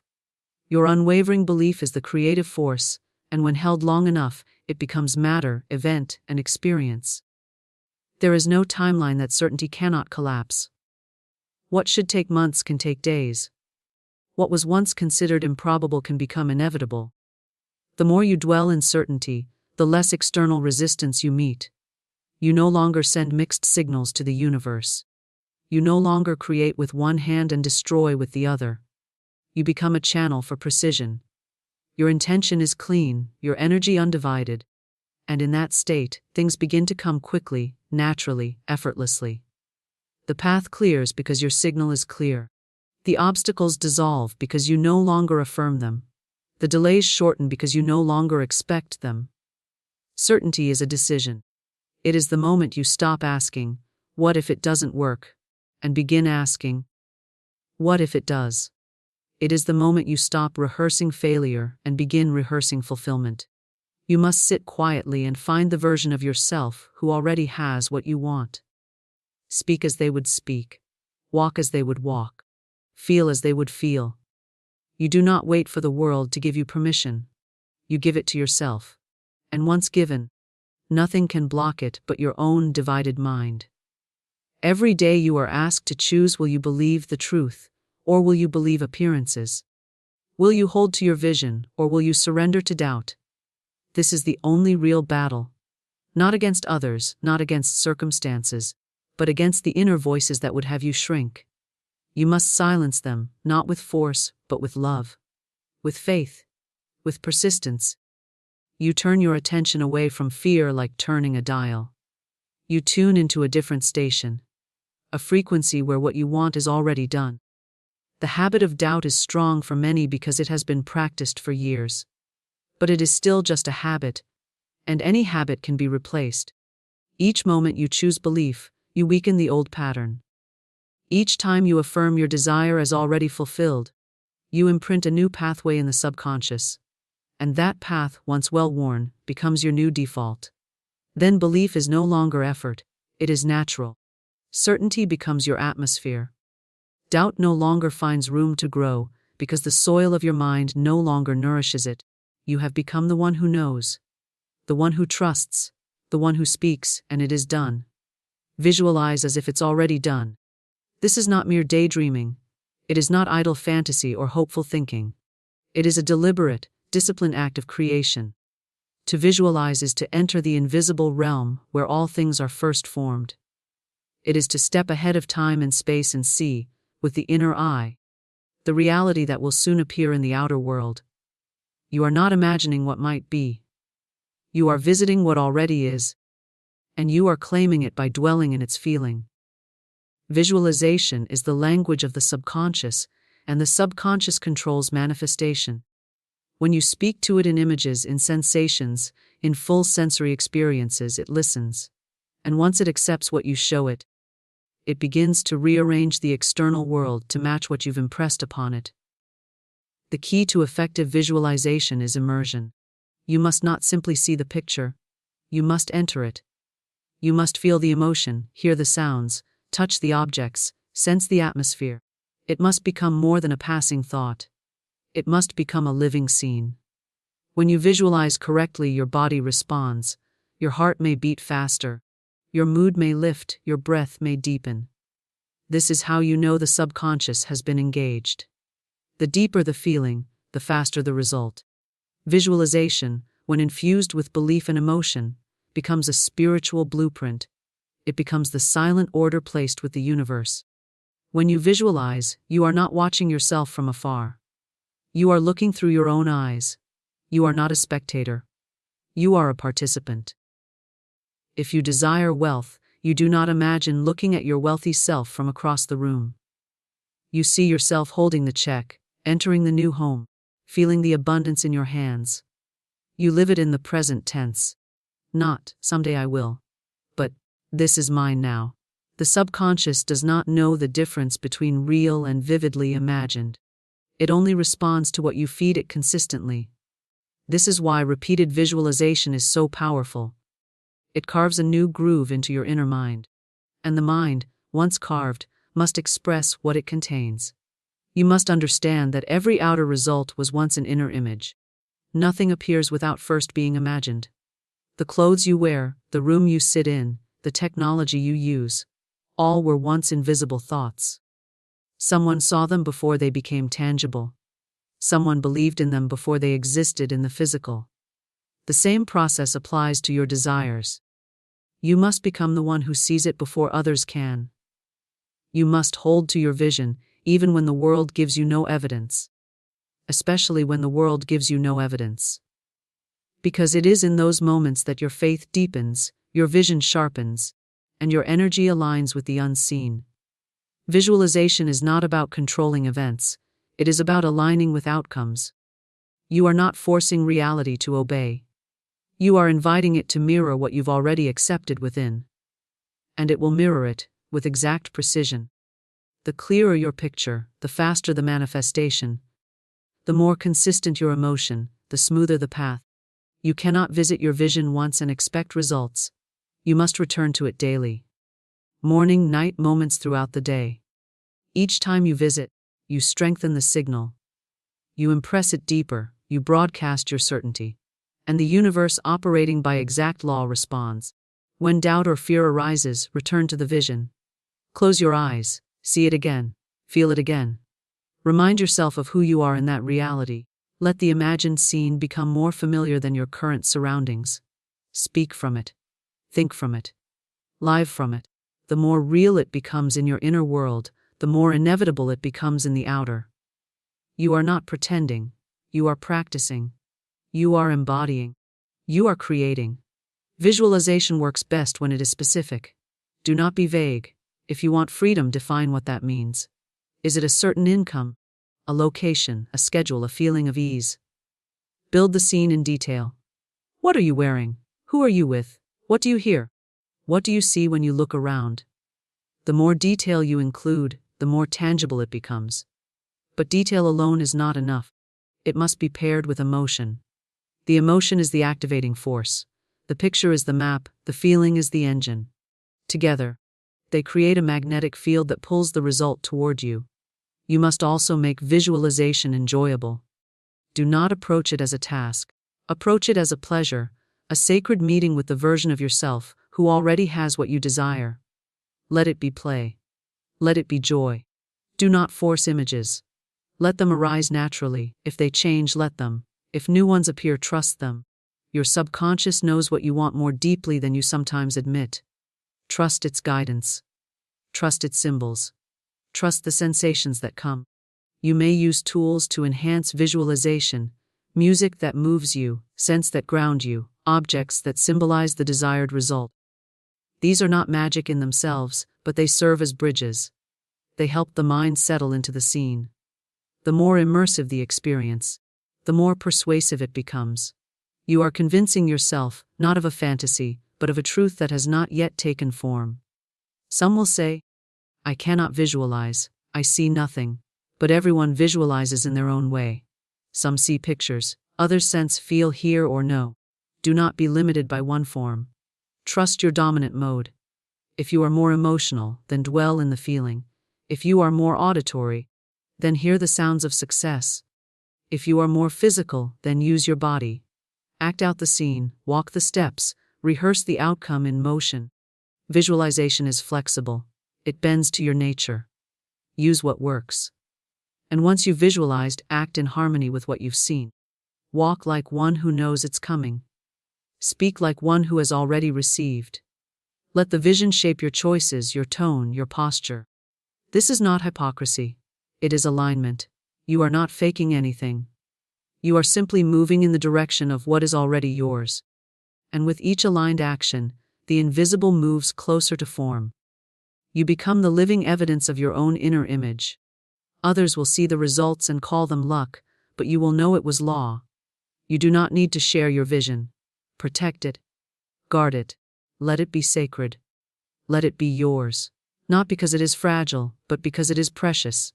Speak of it only to those who understand, who uplift, who believe. Keep it strong within you, like a hidden flame. Feed it daily. Let it grow until it no longer needs effort, until it becomes your default. Your assumption, your identity. The one who visualizes with consistency becomes the one who receives with ease.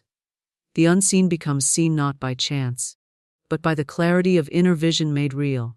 Let go of the how and trust the divine process. The greatest hindrance to manifestation is the mind's obsession with details. It wants to know how things will unfold, when they will arrive, through whom, and in what manner. But the how belongs to the infinite, not to the individual. The part you play is alignment, clarity, belief. The mechanism, the delivery, the sequence of events, that is the realm of spiritual law. When you interfere with the process by demanding specifics, you interrupt the flow. You move from trust into control, from faith into fear, from creative power into restriction. The truth is that your desired result has countless pathways to reach you. The mind, limited by past experience and logical sequence, imagines only a few. But spirit, boundless and wise, has ways and means that cannot be predicted or planned. When you let go of the how, you release resistance. You allow space for grace. You make room for solutions that would never occur to your conscious mind. You open yourself to divine orchestration, where all things are working together behind the scenes to fulfill what you've already accepted within. The moment you try to manipulate the process, to force it into a mold, you narrow the channel. You say to the universe, I want this, but only if it comes the way I expect. And in doing so, you shut the door to miracles, to serendipity, to the sudden unfolding that often appears as coincidence, but is in truth precision. To trust the process is to surrender, not in weakness, but in wisdom. You stop micromanaging. You stop revisiting the mechanics. You plant the seed and trust the law of growth. You water it with faith, with gratitude, with imagination, and you allow it to sprout in its own way. You do not dig it up to check on it.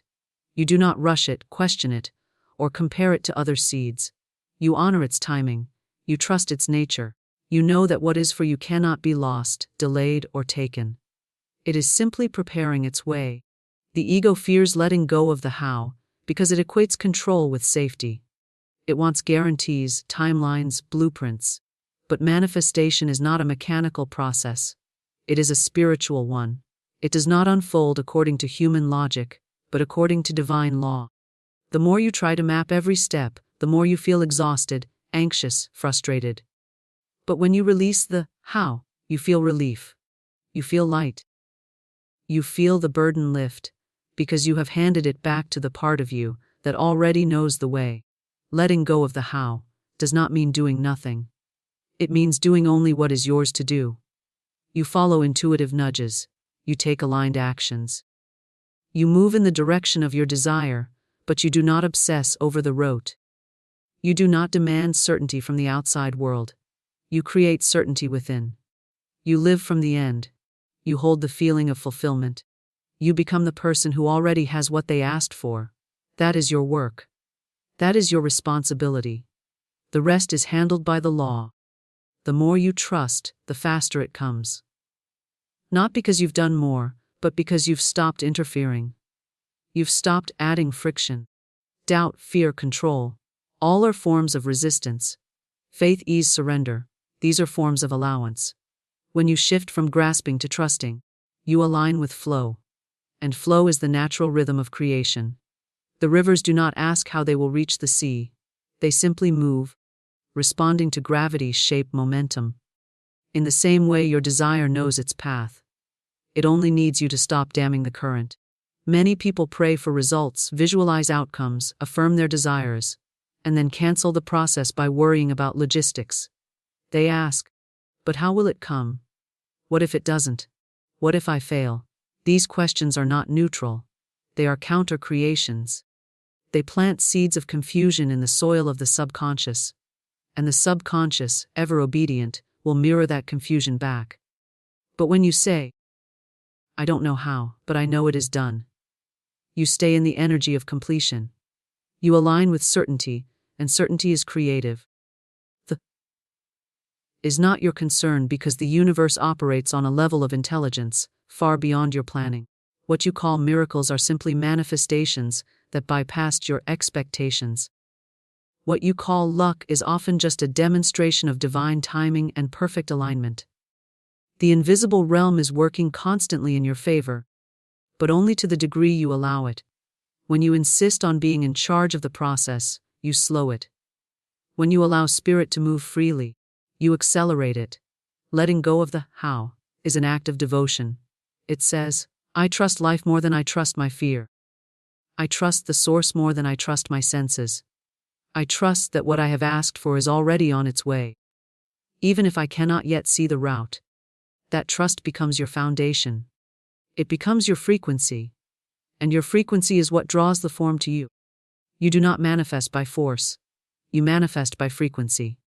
The one who radiates certainty, peace, joy, and gratitude becomes a match for what they desire. And that match creates manifestation. You must come to a place where not knowing no longer disturbs you. Where the mystery is not a problem, but a promise. You walk forward with confidence, even in fog, because you know that the path will appear under your feet as you move. You no longer need proof before believing. You believe and proof arrives. This is the reversal of the worldly order and the key to the spiritual one. First you believe, then you see. First you assume, then you receive. The how is the realm of unfolding. It is not static, it is fluid, dynamic, multi-dimensional. To try to control it is to freeze it. To trust it is to energize it. As you practice letting go of the how, you will notice more ease in your life. You will see things fall into place without effort. You will witness the timing of events that could not have been orchestrated by your mind. You will meet people you never planned to meet. Be offered opportunities you never imagined. Find answers where you weren't even looking. These are signs that you have stepped out of control and into cooperation. You are no longer pushing. You are allowing. No longer forcing. You are inviting. No longer questioning. You are knowing. Each time your mind wanders into the mechanics, gently guide it back. Say to yourself, that is not my job. My job is to believe. My job is to feel it done. My job is to align. Let that be enough. Let that be your peace. You do not need to understand the entire journey to begin walking. You do not need to trace every thread to trust the tapestry. You do not need to hold the plan to receive the promise. The promise is already held in divine intelligence, already set in motion, already unfolding perfectly. The universe is not a place of lack, but a treasury of overflowing good, waiting to be claimed by the one who knows their divine inheritance. There is a law, immutable, unfailing and ever-present, that responds not to fear, not to doubt, but to the spoken word wrapped in faith. When the right word is spoken with conviction, the invisible becomes visible. The unseen becomes substance, and wealth rushes forth as though it had been standing at the door, awaiting a single knock. For too long, many have believed that money is hard to earn, that fortune must be chased, or that opportunity belongs to others. Yet, this is but an illusion, a shadow cast upon the radiant light of truth. Supply does not come from labor alone, nor from chance, but from alignment with divine order. And that order is called forth by the tongue that knows its power. The word, when spoken rightly, becomes a decree to which the universe must bow. Every dollar, every opportunity, every golden door is already yours in the great storehouse of the infinite. It does not need to be created, it only needs to be summoned. And summoning does not require strain or striving, only certainty. The power is in your mouth and the key is in your consciousness. Speak as one who has already received. Declare as one whose treasure is already unlocked, for when the mind and the word walk hand in hand, the world rearranges itself to fulfill the decree. There are 3 exact words, simple as a breath, yet mighty as a command. They do not beg, they do not plead, they declare. And the moment they are spoken in alignment with unwavering faith, the current of supply begins to move. It moves through expected paths, and it moves through unexpected ones. It may come as a check, a contract, a gift, or a miraculous turn, but it will come. The universe has no resistance to wealth. It has no judgment of sums. To it, $500,000, 0 cents, is no different from $5, 0 cents. It answers the tone of the command, not the number in the request. And when the words are spoken with the royal authority of divine inheritance, supply cannot delay, it must obey. Within you is the scepter of dominion. It is not held in your hand, but upon your tongue. When you speak, worlds are shaped. When you declare, doors open. There is no distance between you and your $500,000, 0 cents, except the veil of doubt, and that veil dissolves in the flame of certainty. These 3 words, spoken with divine assurance, are not mere language. They are a key that unlocks the vault of abundance. Speak them as law, speak them as truth, speak them as already done. The universe is listening, it has always been listening. And the moment you speak with the power of a decree, your fortune begins to move toward you, swift and certain, like a river returning to the sea. The spoken word is a decree of power. When one begins to truly understand this, the world no longer appears as a place of random events and uncertain outcomes, but as a mirror reflecting the authority of every utterance. Every word carries a vibration, a frequency, and that frequency moves through the unseen, shaping substance into form. Words are not mere sounds in the air, they are commands issued to the invisible forces that govern the scene. The moment the word is spoken with conviction, it sets in motion a chain of unseen movements, aligning circumstances, opportunities, people, and events with the intention carried within it. There is an ancient law that says the word, once spoken, cannot return void. It must accomplish what it was sent out to do. This is not poetry, it is spiritual mechanics. Just as gravity responds to physical mass, universal law responds to spoken decrees. A word backed by faith is not a request, it is a command. It does not wonder, it does not wait to be approved, it declares, and the moment that declaration is released, the universe begins its silent rearrangement to make the decree real in form.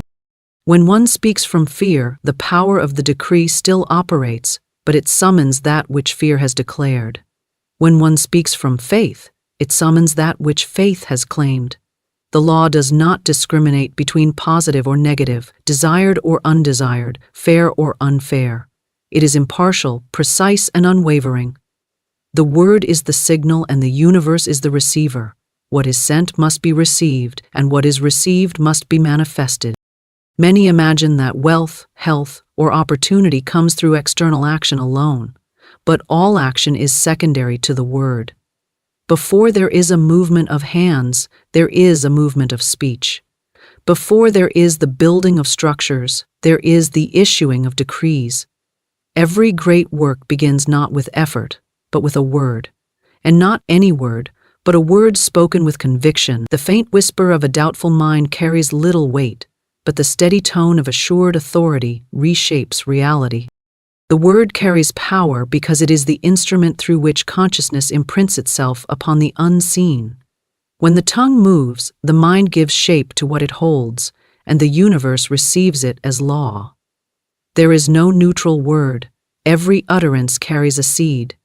Some sow abundance, some sow lack, some sow love, some sow fear.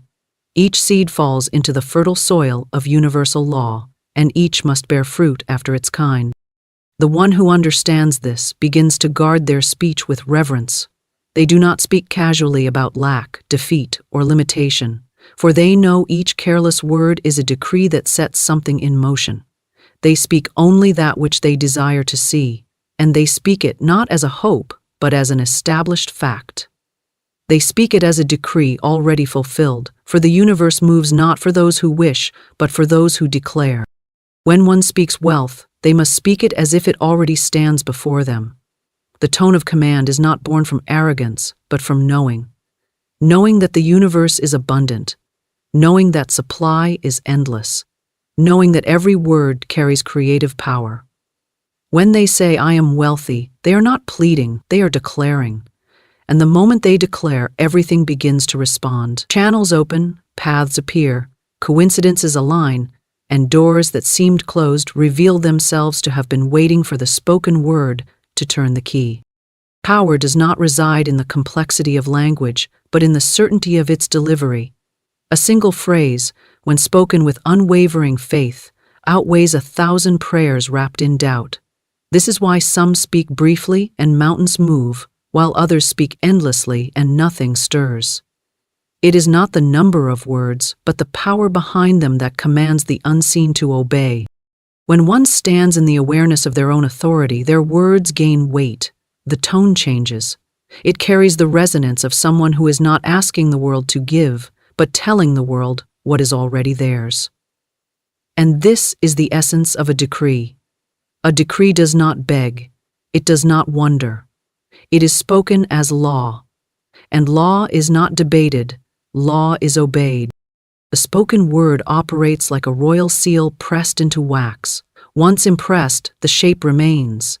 The universe holds that impression and begins to form around it.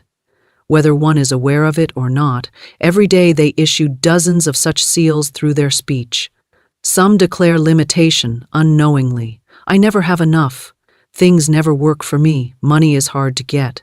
And the universe, being a perfect servant, obeys without judgment. It shapes itself around those words, and reality bends to match the decree. Others speak differently. "Wealth flows to me. Everything works in my favor. I am surrounded by abundance." And again, the universe obeys, shaping itself to reflect the spoken decree. Words spoken in faith carry a certain frequency. They pierce through doubt like a blade through fog. They do not wait for proof before they are spoken. They create proof through their utterance.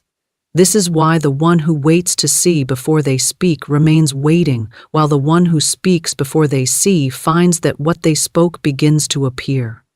The power is never in waiting, it is in declaring. Words are powerful. The greatest secret is that every individual carries this authority within them, yet few wield it consciously. They use their words as idle expressions rather than instruments of creation. But the moment one begins to speak deliberately, they cease to be a wanderer in circumstance and become the architect of their world. Each word becomes a brick, each sentence a beam, each declaration a foundation stone, and upon that foundation, a new reality is built. The spoken word does not require permission to work. It is already working. Whether one acknowledges it or not, it shapes their daily experience. What changes everything is the shift from unconscious utterance to deliberate decree. To speak not as one describing life, but as one designing it. To let every word carry intention, every phrase carry certainty, every sentence carry authority. There is no need for eloquence or complexity. The power is not in the decoration of language, but in the force behind it. A simple word, when charged with belief, can move more than an elaborate speech wrapped in uncertainty.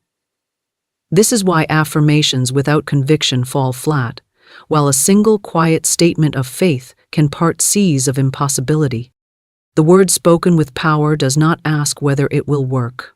It knows.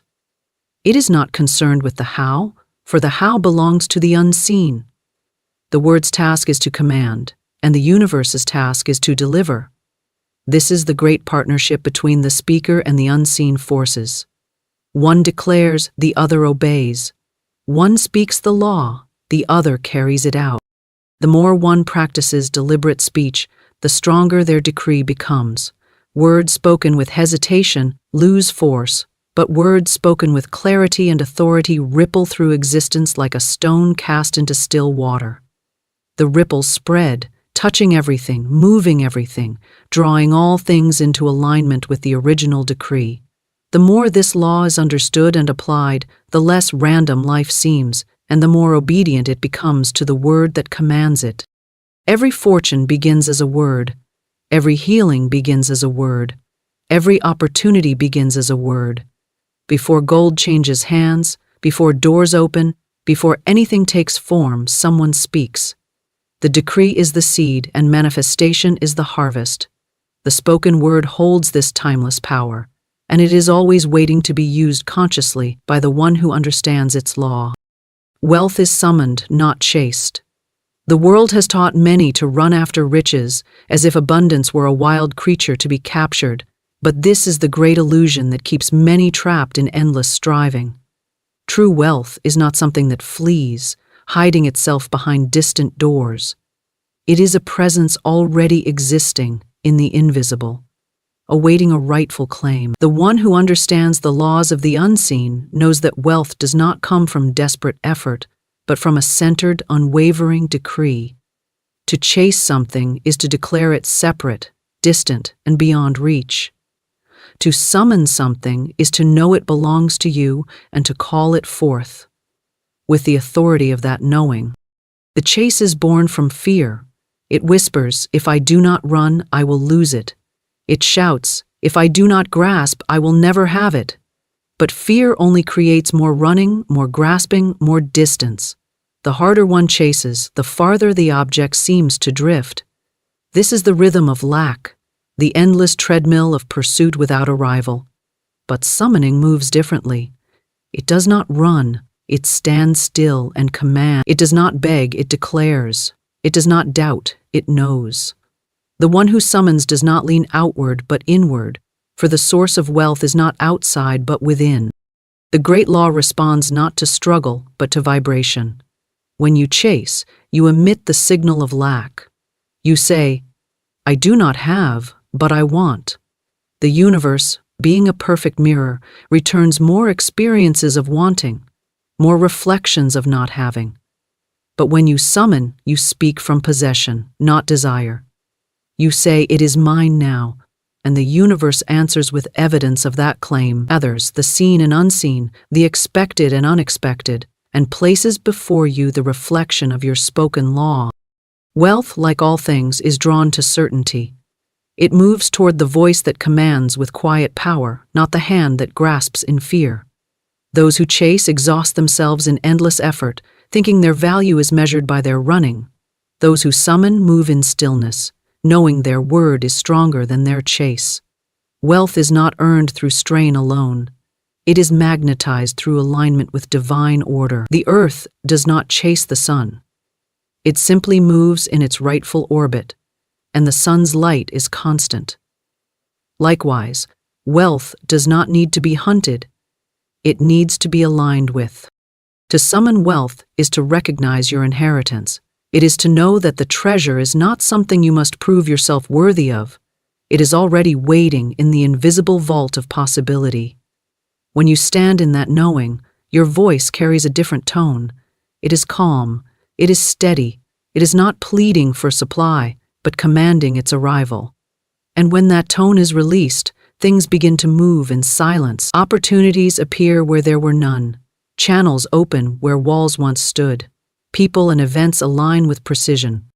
Chasing wealth is noisy. It is filled with doubt, comparison, envy, and hurry. Summoning wealth is silent. It is rooted in the quiet certainty of divine order. When one chases, they say, it is over there. When one summons, they say, it is here now. The universe responds to the present, not the distant. It delivers what is declared to be already so. The one who summons does not concern themselves with how the wealth will arrive. That belongs to the unseen. Their only task is to issue the decree with unwavering faith. They do not chase because they understand that chasing is the language of lack. They summon because they understand that summoning is the language of possession. The word spoken with possession creates magnetic pull. It is like lighting a beacon that draws what belongs to you into your orbit. Many have been taught to pursue wealth as though it resists them, as though the universe must be wrestled into giving. But the universe resists nothing. It gives in perfect reflection. The chase is a statement of separation, and separation keeps the door locked. Summoning is a statement of ownership, and ownership swings the door open. The moment one stops chasing and begins summoning, the energy shifts. The same world that once seemed hard, distant, and indifferent begins to flow. Wealth has no power to hide from you. It is simply waiting for the signal of certainty. When one stands firm in their authority, wealth recognizes its rightful owner. Like iron to a magnet, like a river flowing to the sea, supply moves to meet the one who knows it is already theirs. This is not arrogance, this is alignment, this is not demand, this is law. To summon wealth, one must become still within. The restless heart cannot summon, for it is too busy chasing shadows. But the heart that is still speaks with a voice the universe cannot ignore. It says, I have already received, and the invisible rushes to clothe that statement in form. This is why the most powerful movements happen not in frantic action, but in silent certainty. When one chases, they often believe wealth is limited. They see others as competitors, opportunities as scarce, and fortune as something to be seized before it's gone. But summoning carries no such illusion. It knows that wealth is infinite, flowing in endless supply. It knows that nothing can be taken that belongs to another, and nothing can be withheld that is already theirs. This awareness removes fear, envy, and haste. It creates a space where the decree can take root. Chasing is rooted in the belief that abundance must be earned through suffering. Summoning is rooted in the knowing that abundance is a natural right. When one stops running, the current begins to flow. It is like standing in a river. If you chase the water downstream, it always seems ahead, but when you stand still, the current surrounds you. It is already here. The one who summons does not exhaust themselves proving their worthiness. They do not overwork from fear of losing.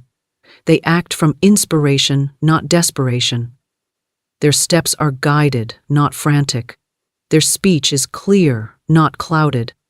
They know that their wealth is already appointed to them, waiting for the decree to set it in motion. When the language of chase falls away, the language of command takes its place. Words shift from I hope, I want, and I need, to I have, I receive, and it is done. These words do not chase, they draw in. They summon wealth as a magnet summons metal. They carry a force the universe recognizes as law. There is a deep difference between activity born of fear and action born of faith. The chaser moves endlessly, uncertain, afraid that stillness means loss. The summoner moves with purpose, not urgency. Their actions are precise because they are not trying to create wealth, they are aligning with it. Chasing scatters energy, summoning concentrates it. Wealth responds to alignment. It does not answer frantic footsteps. It answers quiet authority. To summon wealth is to remember that abundance is not hiding. It is waiting. It waits for the one who speaks, not from the hunger of lack, but from the calm certainty of possession. This is why those who chase often find themselves tired and empty, while those who summon walk into opportunities with grace. The invisible realm is full of riches, and it does not resist giving. It waits for the one who issues the command. The universe is not impressed by running feet, it is moved by steady voices. The moment one ceases chasing and begins summoning, the chase ends. Because the distance disappears. Wealth is no longer out there, it is here now. Summoning wealth is not a performance. It is not about shouting louder or trying harder. It is about standing in quiet dominion.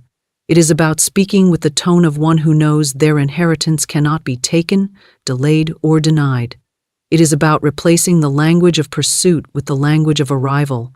When that tone is reached, wealth responds swiftly, not because it was hiding, but because the door was finally opened. The energy of chase creates walls. The energy of summon removes them. The chaser is always outside, looking in. The summoner stands inside, calling forth what belongs to them. This is why true wealth comes easily to those who have stopped running and begun speaking. They understand the law. Wealth is not hunted, it is summoned. Faith unlocks invisible supply. It is not labor alone that opens doors, nor the frantic grasping of hands, but the steady, unwavering power of belief that turns the unseen into the seen. Faith is the key that fits every lock, the invisible hand that reaches into the hidden treasury and brings forth what already belongs to you. There is an ocean of supply around every soul, unseen, waiting to be touched not by doubt, but by faith. When faith moves, the invisible responds. It does not hesitate, it does not bargain, it obeys the tone of certainty.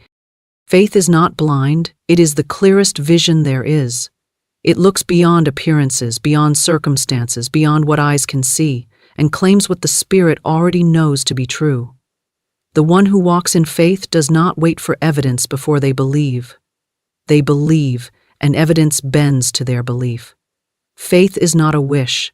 It is a command issued from inner authority. It is the quiet voice that says, "It is mine now," while the world still whispers, "I see nothing." It is the unwavering stance that does not collapse when appearances contradict the decree. Invisible supply is endless. There is no shortage in the unseen. Lack exists only in perception, not in reality. Faith reaches into this abundant realm and draws out what belongs to the one who believes. It does not beg the universe to deliver. It declares it done and allows the universe to shape itself accordingly. When faith is firm, the unseen becomes obedient. When faith is shaky, the unseen remains unformed, waiting for a clear instruction. Many search for supply through fear and effort alone, but fear cannot touch what is invisible. It builds walls instead of opening gates. Fear doubts, delays, and diminishes. Faith opens, accelerates, and multiplies. Faith does not argue with reality, it reshapes it. It is not concerned with the path, only the promise. It does not need to know how the supply will arrive. It knows that once the key is turned, the vault must open. Invisible supply surrounds every individual, whether they believe in it or not. It is like a river beneath the ground. Some walk thirsty upon the earth, convinced there is no water, while others strike the earth with faith and watch water gush forth. The supply was always there, but faith was the tool that opened the channel. This is why two people can stand in the same place under the same conditions, yet one walks in abundance and the other in lack. It is not the place that changes, it is the level of faith. Faith is a force that speaks to the unseen with the language it understands. The unseen does not respond to worry. It does not respond to struggle. It responds to certainty. When faith speaks, the invisible listens. It listens because faith carries the tone of divine authority, the vibration of ownership. It is not a stranger's voice asking to be heard. It is the rightful heir calling for what belongs to them. The act of faith is an act of unlocking. It is not creating wealth from nothing, but calling forth what already exists in the realm beyond sight. Every desire aligned with divine law is already finished in the invisible, before it is seen in the visible. Faith is the bridge that brings it through. Without faith, the bridge remains unfinished, and the supply remains waiting on the other side. With faith, the bridge is whole, and supply walks across. Faith is quiet but fierce. It does not panic when nothing seems to move. It stands still and knows the movement has already begun in the unseen. While doubt trembles and rushes to fix what it cannot control, faith stands like a pillar that cannot be moved. It trusts the invisible to do its perfect work. It knows that supply is never lost, only unclaimed. Invisible supply is limitless. There is no ceiling to what faith can draw forth. It is not measured by how hard one works or how much one worries. It is measured by how much one believes. Faith can open doors that effort cannot find. It can summon wealth, opportunities, connections, and solutions from directions that the logical mind could never imagine. This is why faith appears mysterious to those who rely on sight alone, but to the one who walks in it, it is simply law. Doubt whispers, "Show me and I will believe." Faith answers, "I believe and it will show." The difference is everything. Doubt binds the invisible, keeping supply locked away. Faith releases it. The one who doubts builds barriers without realizing it. They speak the language of lack, and the unseen obeys their uncertainty by remaining still. The one who believes speaks the language of ownership, and the unseen responds with movement. Faith does not require strength in the outer world. It requires firmness in the inner world. It is not about forcing results with hands, but commanding them with spirit. The person of faith may stand in what appears to be emptiness, and yet call forth abundance as if it were already there. They may stand before closed doors but speak as if they are already open. And in time, the world bends to match their conviction. Faith is the only true currency in the invisible realm. It is the seal that verifies every decree. Without faith, words are whispers carried away by the wind. With faith, words are thunder that shakes reality. This is why those who speak with belief often see rapid manifestations, while those who speak with doubt see none. The power is not merely in the word but in the faith behind it. Invisible supply cannot be earned through fear, but it can be unlocked through trust. It is already appointed, already held in reserve, waiting for the rightful claim. Faith is the claim. It is the signature that says, "This is mine," without hesitation, and once signed, the invisible must release what was already prepared. This is not about waiting for miracles. This is about understanding that the miracle is already complete, only unseen. Faith is not loud, but it is unshakable. It does not need to shout to be heard by the universe. Even a whisper, when carried by faith, has the strength of a roar. The unseen does not measure volume.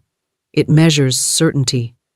This is why a quiet, unwavering decree, spoken once in faith, carries more power than endless repetitions spoken in doubt.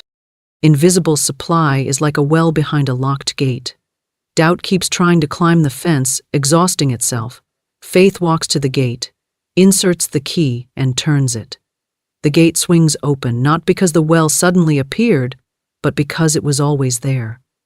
Faith does not build the well, it reveals it. Every individual carries this key. It is not given to a few. It is not a gift of chance, it is a law.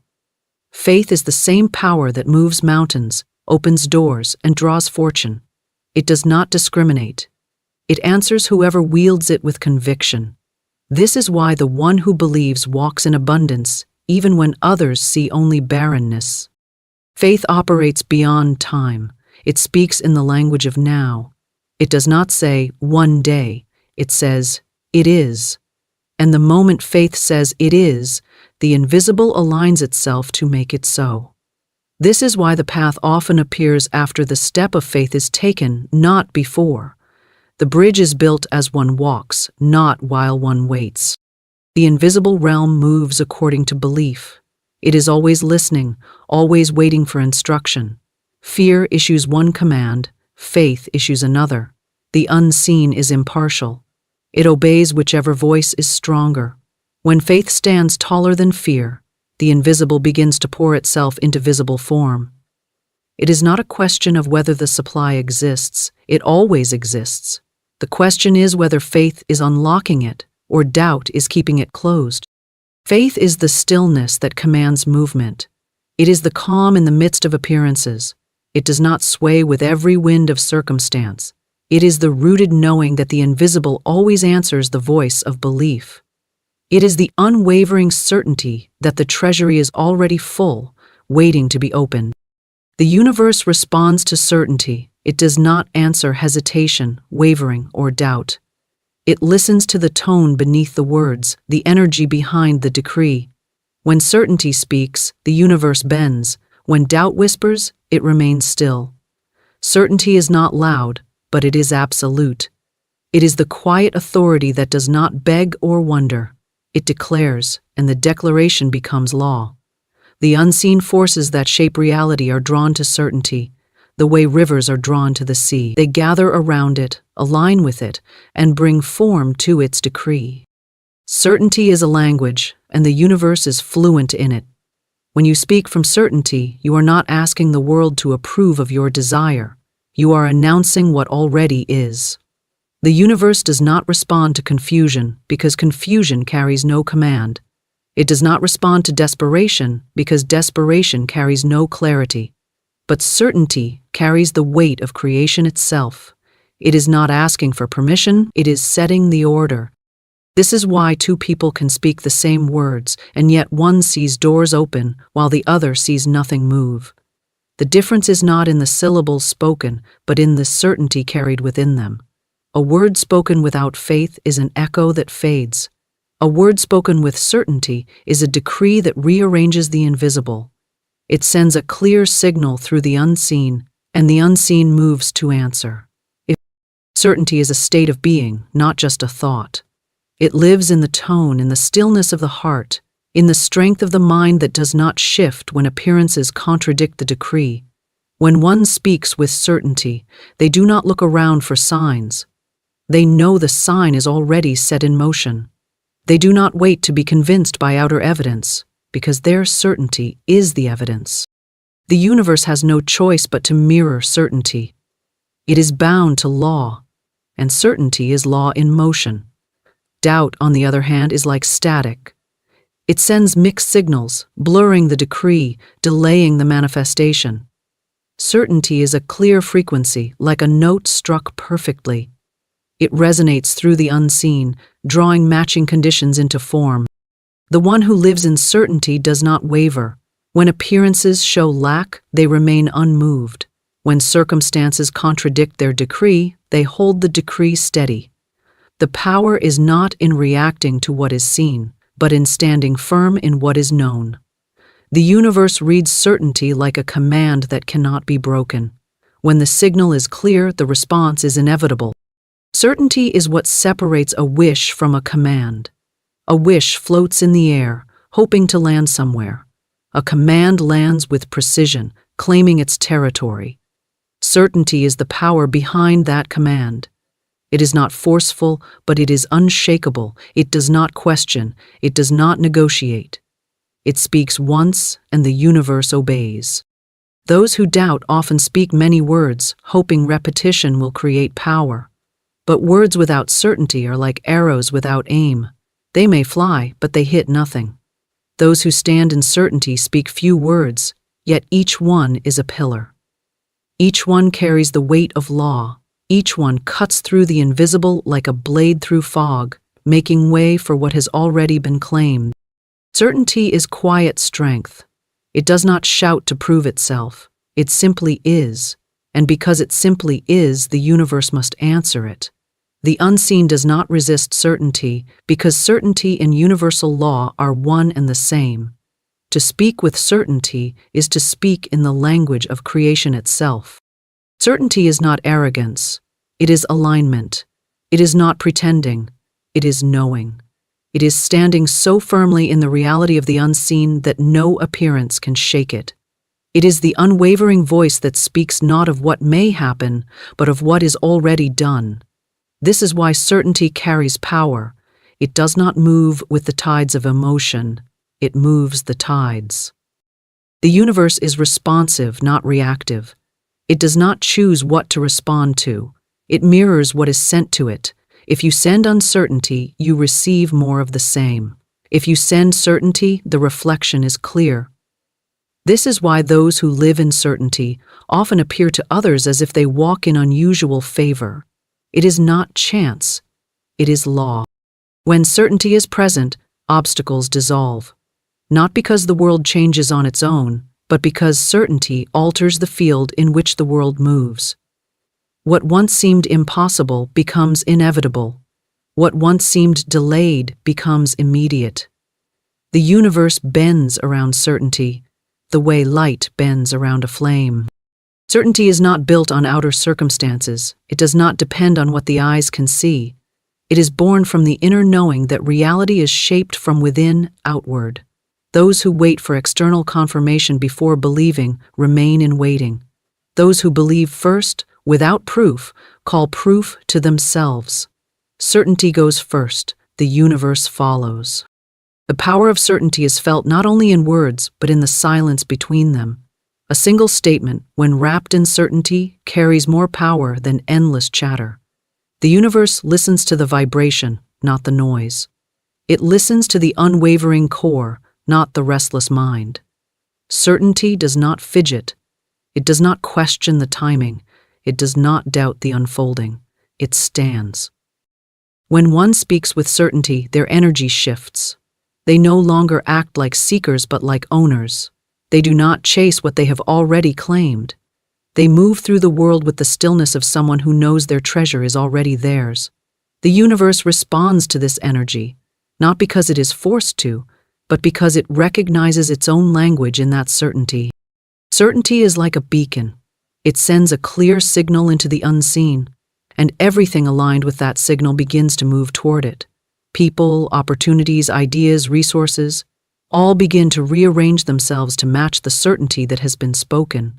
The clearer the certainty, the faster the alignment. Doubt scatters the signal, certainty gathers it. The law is precise.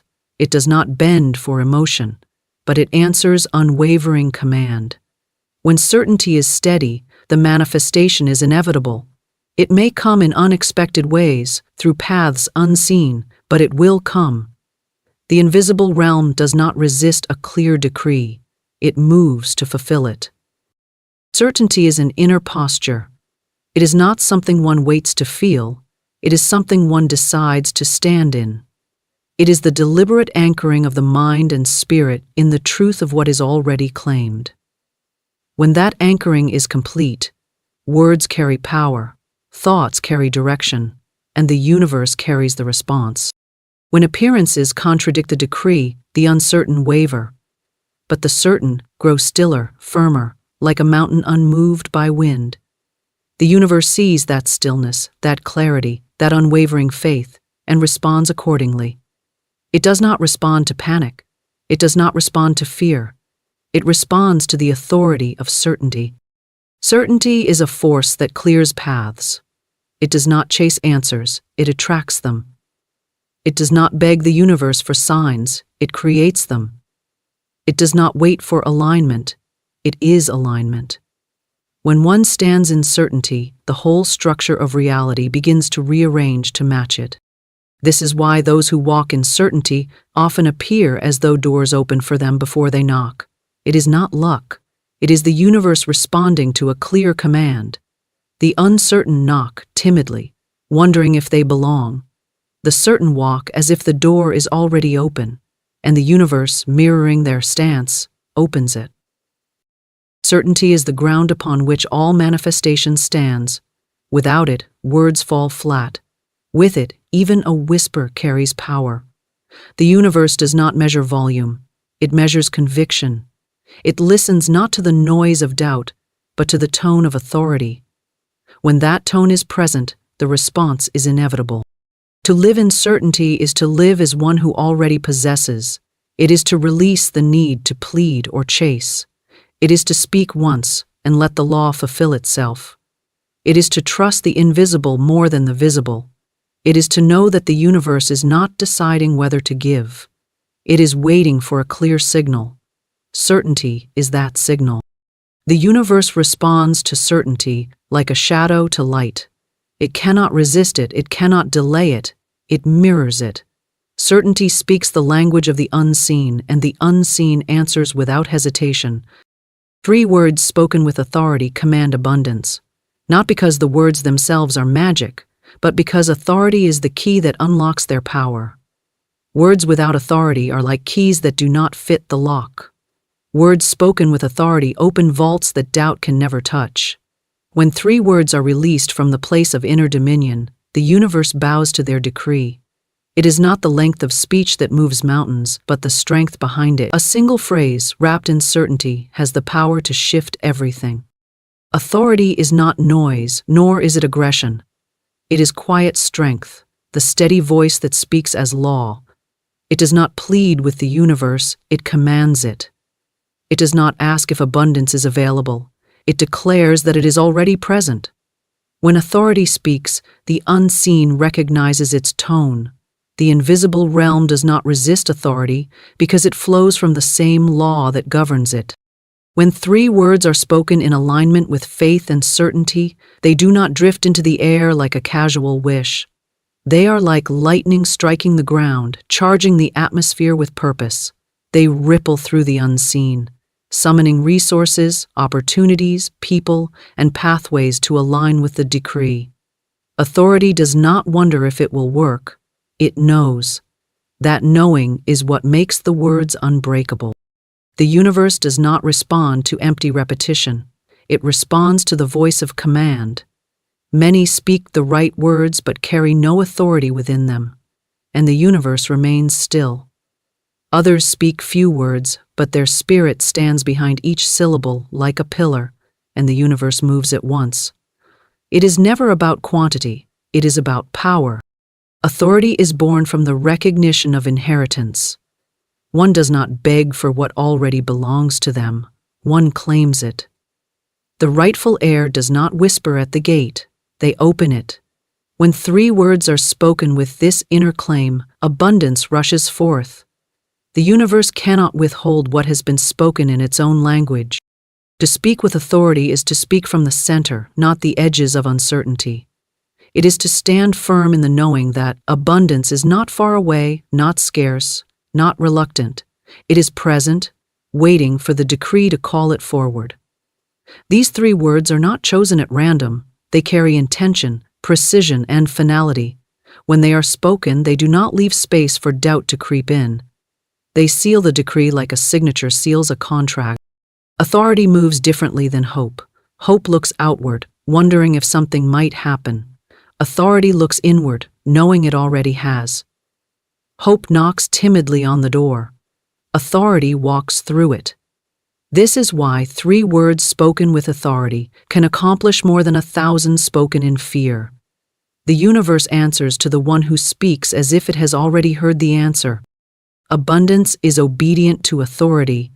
It does not belong to the realm of the hesitant. It moves toward the one who speaks like an owner, not a beggar. When these 3 words are released, they act like a beacon in the invisible. They call abundance forth, not through force, but through law. They do not chase wealth, they summon it. They do not search for open doors, they create them. The voice of authority is calm. It does not tremble, even when appearances show nothing. It does not waver when circumstances seem silent. It knows that once the words are spoken, movement begins. It does not try to control how the universe will deliver. It simply commands the delivery. This calmness is not weakness. It is power wrapped in silence. 3 words can shift everything because they carry concentrated energy. When spoken with authority, they pierce through resistance like light through darkness. They leave no room for uncertainty to tangle the decree. They are sharp, clean, and final. The universe thrives on clarity, and authority gives it. Authority does not need approval from the world. It does not wait for signs to validate its power. It speaks, and the signs follow. It moves first. Evidence follows after. When these words are released, they imprint upon the unseen like a royal seal upon wax. The seal does not ask whether the wax will take the shape. It knows it must. Many speak abundance into the air but do not stand behind their words. Their voices are soft, uncertain, laced with hidden fears. The universe hears the fear beneath the language and mirrors it. Others speak with the stillness of authority. Their tone carries the weight of completion. Their decree does not ask, it establishes. It does not wait. It activates. Authority is not a performance. It cannot be faked. It is not about raising one's voice or forcing conviction. It is about knowing. It is about speaking from a place where the outcome is already done. When the decree is spoken from that place, everything begins to align. 3 words spoken in this way act like a command to the invisible forces. They summon abundance in its many forms: wealth, opportunity, connection, doors that had not been seen before. Authority knows abundance is not limited, it is infinite, waiting to flow wherever it is claimed without hesitation. When one speaks with authority, they do not repeat themselves out of fear the universe has not heard. They speak once, and the echo moves through the unseen, gathering everything required to fulfill the decree. Just as a general does not repeat an order once it has been given, the one who speaks abundance does not doubt the command they issued. The power is in the stillness after the decree, not in the noise of repetition. Authority is steady. It does not shake with time. It does not waver if results do not appear immediately. It stands because it knows the law is working. The universe moves with precision, not panic, and authority mirrors that. The decree does not need to be loud to be heard. Even a whisper, if spoken with authority, has the strength of thunder in the unseen. These 3 words carry weight because they are concentrated power. They are not diluted with hesitation or dressed in uncertainty. They are spoken once and meant. The universe recognizes this tone because it is the same tone that governs creation itself. It is the language of law, not of begging. Authority speaks from identity.